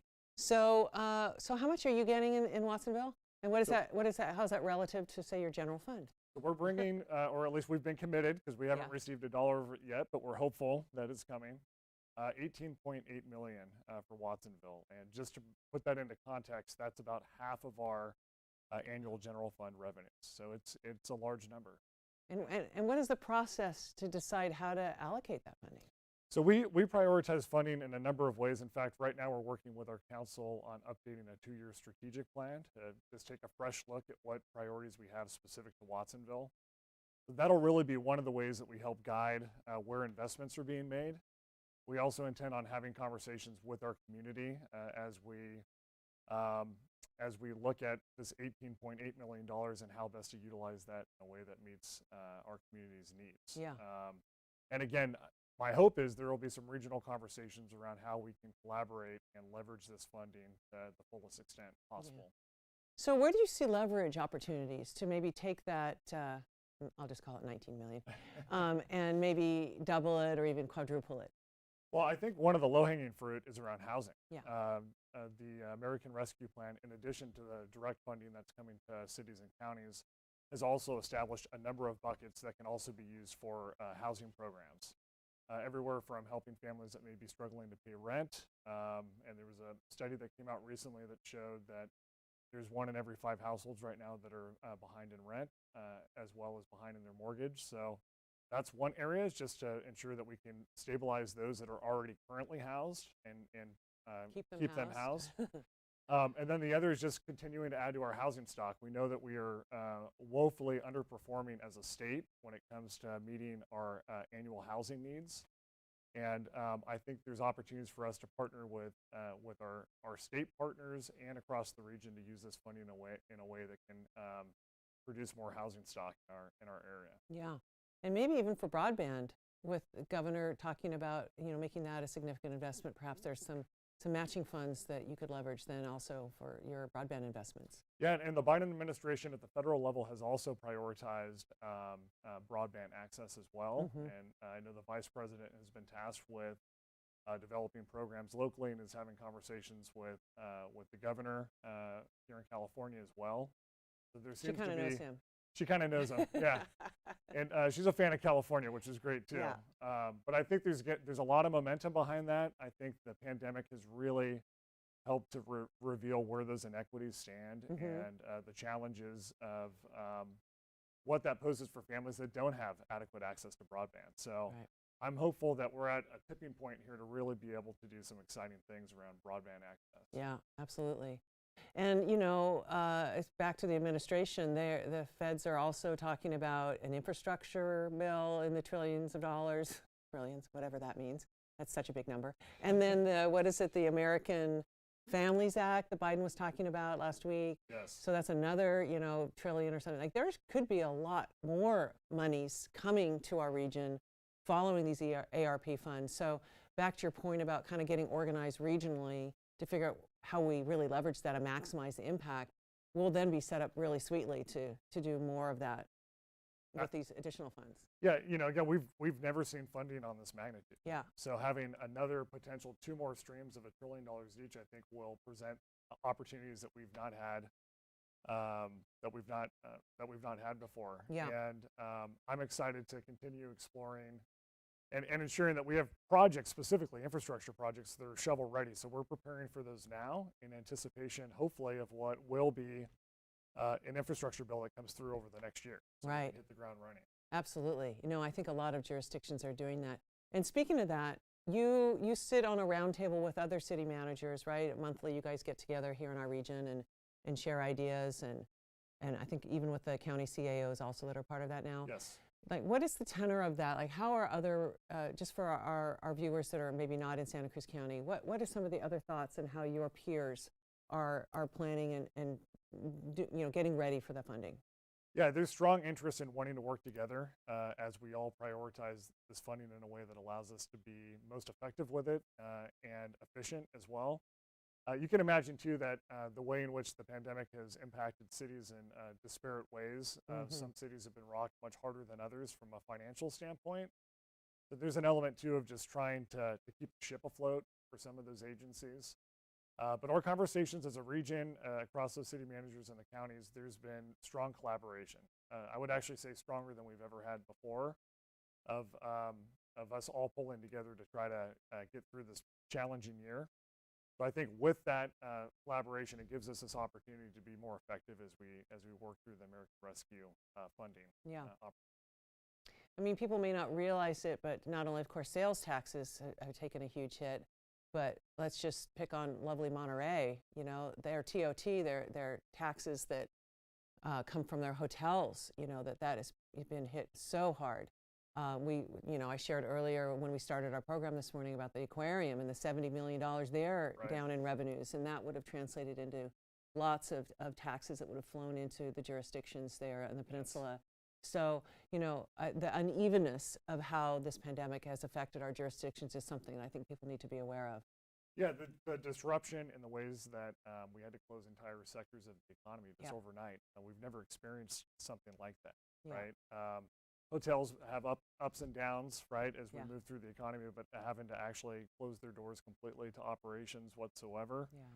For communities that are more tourism-based, like Santa Cruz and Monterey, it's just been devastating for those communities. And it'll take years to really recover from that. And of course, the funding that's coming through the feds has helped and will help with that. But all of those are priorities that need to be balanced as we're working through, you know, opportunities here. Right. So what are you most excited about? Things are turning up. You know, people are getting vaccinated. I get my second shot tomorrow. I'm super stoked. Good for you. Very excited. So, yeah, what does that look like for you in Watsonville? I'm excited that the light is finally at the end of the tunnel. Watsonville now has the highest immunization rate in Santa Cruz County, which is a huge accomplishment given some of the early challenges we had around accessing vaccine and testing. Just knowing how hard hit Watsonville has been by COVID, unfortunately. So it just feels that we're finally turning the corner into being able to look towards what the recovery looks like, and actually emerging, I think, as a region stronger than we were coming into this pandemic. Being able to get some large infrastructure projects that have been on the wish list for many years is also very exciting. So my hope is we can leverage this opportunity and use it as a example of how resilient we are as a region, and emerge from this stronger. But I'm hopeful. Good. Yeah. I think that's kind of the word of the day. I'm going to take innovation from Dr. Lozano's presentation and really leveraging our people and the innovative quality and hopefulness. because I do feel like we're all on the cusp of really being able to take advantage of this reemergence of our economy and take advantage of these funds that are coming in a really, you know, in a huge way to make sure that we can really do some great things with it. Yes, after a very challenging year behind us. It has been indeed very challenging. Well, Matt, I'm super stoked to be here in person with you. Thank you for taking time out of your day. I know how busy you are, and thank you for all the service you also give us as a board co-chair and participating in all the discussions we have as a board too. It really, really means a lot, and super grateful. Always a pleasure to chat with you, Kate. I appreciate the invitation, and thanks for all the great work that MBEP's doing. Thank you. Okay, so we are going to move on to our next speaker. Let's see here. I'm just checking for any questions real quick. Yeah, okay. So so I am super proud to introduce to you Dr. Carissa Purnell. Carissa is the director of the Alisal Family Resources Center and one of our key leaders involved in our Regions Rising Together initiative. And she's going to talk to us today about what inclusive economic development really looks like. Carissa is going to share with us some of her involvement in our Regions Rising Together Salinas initiative, which I mentioned earlier, which is an initiative that MBEP is co-leading that aims to create inclusivity and prosperity for all residents of the Salinas Valley by synchronizing and leveraging existing efforts, empowering communities through the co-creation of specific investment plans. Carissa, really excited that you're with us today, and thanks so much for being here. Over to you.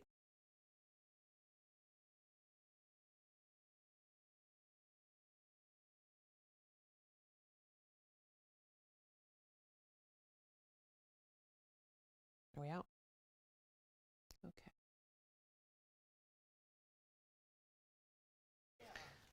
Oh, so this is San Benito question that just came in. That won't be for you. I didn't really get a lot of audience questions for you, so. That's okay. Okay, great job. I'm the boring city No, that was good. You know what? People overlook how important the boring stuff actually is. So true. And so necessary. Yeah. That life, the exciting things in life would not be possible without the boring. That is very true. Okay, well, It's quite the thank production, you. huh? Yeah, it is kind of, yeah. Exciting, a big change from last year, But which we'll, was no economic summit. yeah, That's true. yeah, which will be able to be in person at State of the Region. No problem. Yeah, really appreciate you doing it in person. It was fun. Yeah, thanks for inviting It adds another dynamic, you know, instead of just talking heads. People are so over it. Yeah, yeah. Well, awesome. Okay. You guys is here. Okay, thanks again, Matt. All right. Okay, see ya. Hey, we're going to move back to the middle. Okay. And then she still has to introduce the award video. Yeah. Do you want to bring this plan over to the side now, Robbie? Yeah. Yeah, to the side, and we'll bring this one back in. Okay, so we're adjusting our cameras back to what we had before. Oh, I think I'm good. Thanks.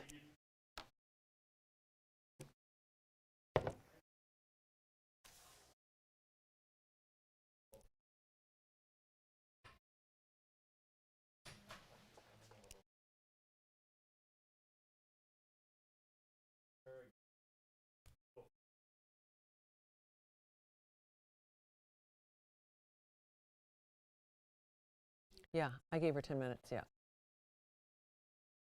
Okay, we're on the final home stretch here, people. Exciting. I can't hear her, so hopefully what I'm saying is accurate.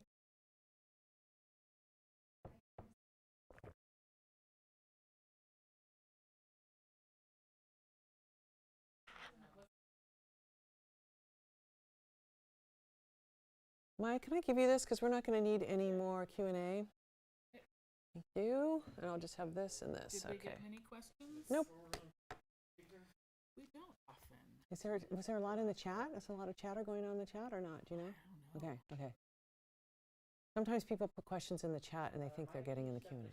Oh, sorry. Yeah, I don't know. But I did get confirmation that there was 183 people logged in, Oh, good. and it's just kind of been like Yeah. fluctuating back.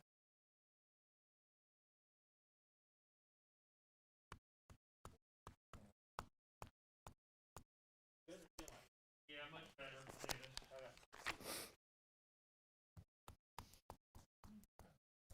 Like, how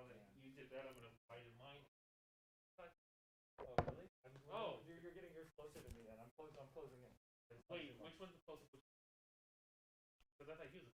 Here's a close-up. This is now becoming a kind of a medium shot, so you guys have just. Okay, I can do it. It looks good. Well, let's take a look at the control panel. I would just give it a real. Yeah, Justin. You could stay medium like this, and then I think David should just get a little closer. Yeah, that'll be good. Yeah, Great. that's good. Not too close. Yeah. My husband loves to do that. He'll take his camera. Now, if his I would go. beautiful, so if that. How's Jim doing? Do that, then let's take a look at my shot. We're losing the succulence on my shot, That's okay. so We I'm don't need gonna. succulents on yours. Well, Justin, I don't want to bring him in because it covers So your cup. Carissa said Oh, I her see. presentation I is can bring- only like you can 5 bring it in, minutes, and she's about Here, 3 minutes actually, you know what? So Let's bring the cup on this side. just in case. Okay, we can just cue me, and we can go right to the video and give people a few minutes back. They'll love that. Well, looks good over We'll here, see Justin. if she really is. Okay. I'll, So be ready, people. It might be 5 minutes instead of 10. We might be going much quicker than make we my thought. adjustments. We're good. We're ready if she goes shorter.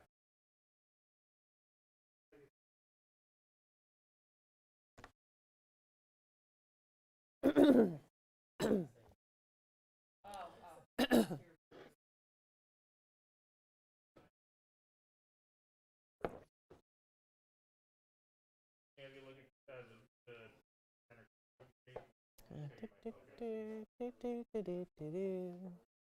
I have that song in my head all morning. Okay, so I think the focus is good. How are you feeling about your focus, Davis? I think it's good. Good.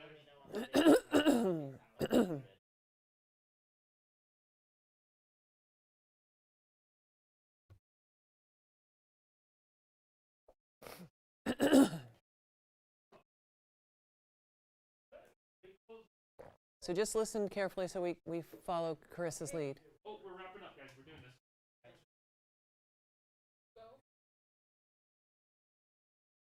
Thank you so much, Carissa. So powerful and very grateful for all you do to make our community stronger.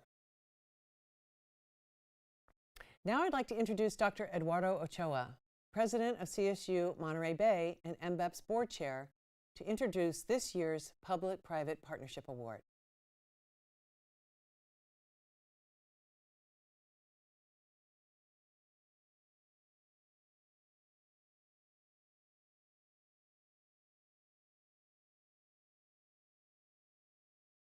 Minutes, 39 seconds. After the video, then she's going to do the And And then do a quick close and we're out. And Boom. there's like a slideshow after that or something? And we're just going to go back To the break deck. aquarium cam and the Oh, To the break deck. Got it. Okay. great work, everyone. Well, let's not wrap it yet. We still got to. No, I know we still got around. What time is it? Good work so 11:46. far. We're almost there. Yeah, so we're right on time. Yeah, I know. Everything collapsed. Yeah. Totally freaked Jim out when he heard you say, now I'd like to introduce Dr. Eduardo Ochoa. Oh. He was like, I knocked on wood. Sorry. I was like, I thought that'd be a nice way to segue to the video. yeah, it is. Fun little hustle to the. Oh shit! Close the door. This is going great. This is I'm going really really excited good. how Yeah. this has all worked out. This has been fun too. The only variable I can't Very control is the audio switch. On Core's side, I'm like, oh, I hope they're switching to the right audio. Right. They're definitely on it. These guys, it's pretty amazing. Listening to them, it was like listening to a flight control tower Oh, yeah. or something. Yeah. Yeah. So they're based out in LA? They're all over. They're all over. No, he was But- talking to LA. Yeah, he is talking to LA, but he is in Colorado. Okay. Like last out of Florida and That's the internet. We should. We're gonna get to know people. They're. where. Well, I And also. they have the local component. Like they're the ones that are so even though these guys Pretty neat though. That's awesome. Oh, what a network. Weird. yeah. Yeah. I bet they don't even have a physical office. Just some guy in a room and he's just like calling Yeah. all these people. No, they don't. When COVID started, they Oh, no. Okay, when you started building close, some studios. when you close out, you can either look straight ahead and just keep Yeah. there until we're done. I will. Or you could do the Jon Stewart just writing on my notepad. That's okay. The scribble. The scribble he does. Oh, hi. Yes. Oh, I miss Jon Stewart.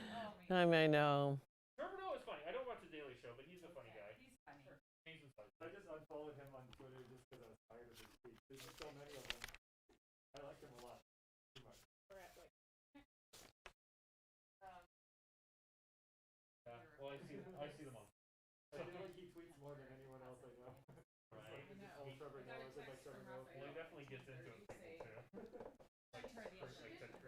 I know, it's fun. Like, I like seeing those, but it's just like a No, lot. I get you. She probably didn't.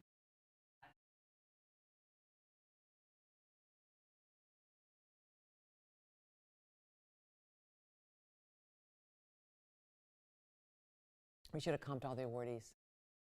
Hee hee. Oh well. How much time? Yeah, we got a couple minutes.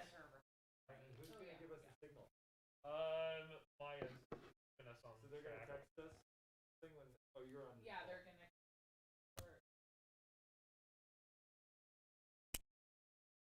Shall I go to the next slide? Yeah. Yeah. We're ready?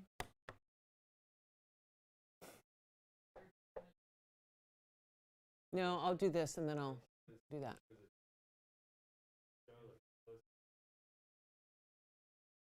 That's how we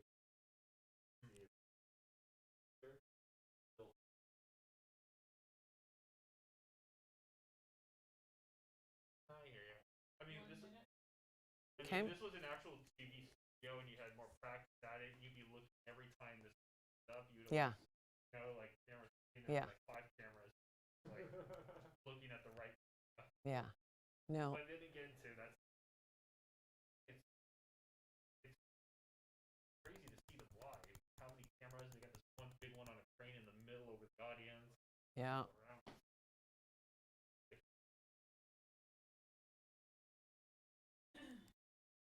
overall. So I mean, it's so much better than doing this all on Zoom. Yeah, right. I totally agree. Hopefully the people in the audience are enjoying. How's my hair? Great. I'm going to go tuck away in the sun. So after this, come back up, but you got this page. Great so far, I gotta say too. Thank really you. Good.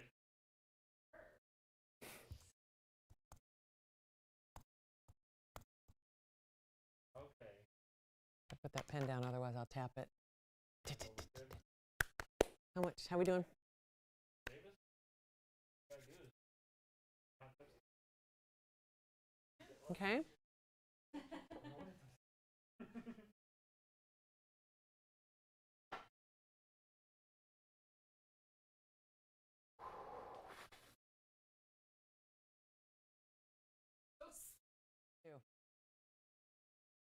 Well, it's just like we're so close to the end.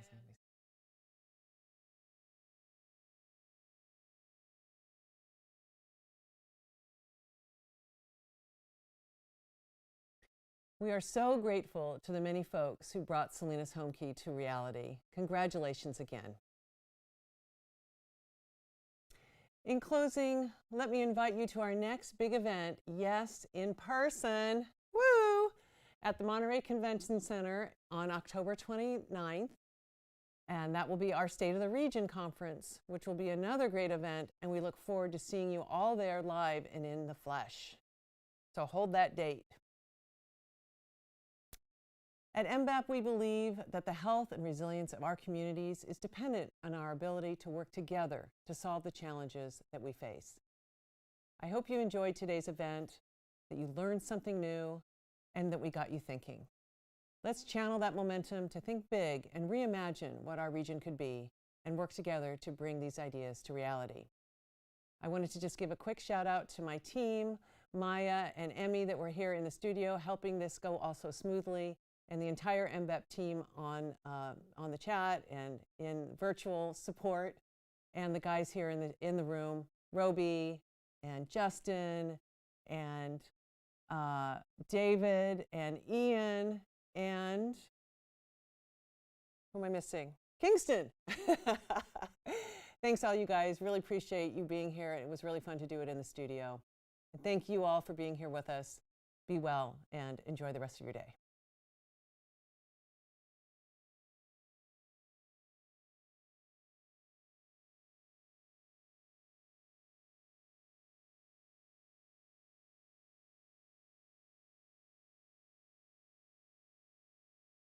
Yay, it's a wrap.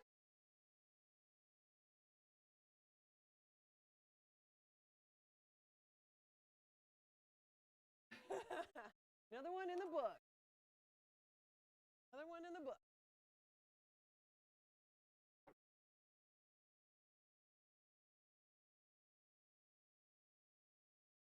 Yay! Thanks, everyone. Kingston, I almost forgot you. And Kingston. I love that name, too. I was not going to forget that name. There you go.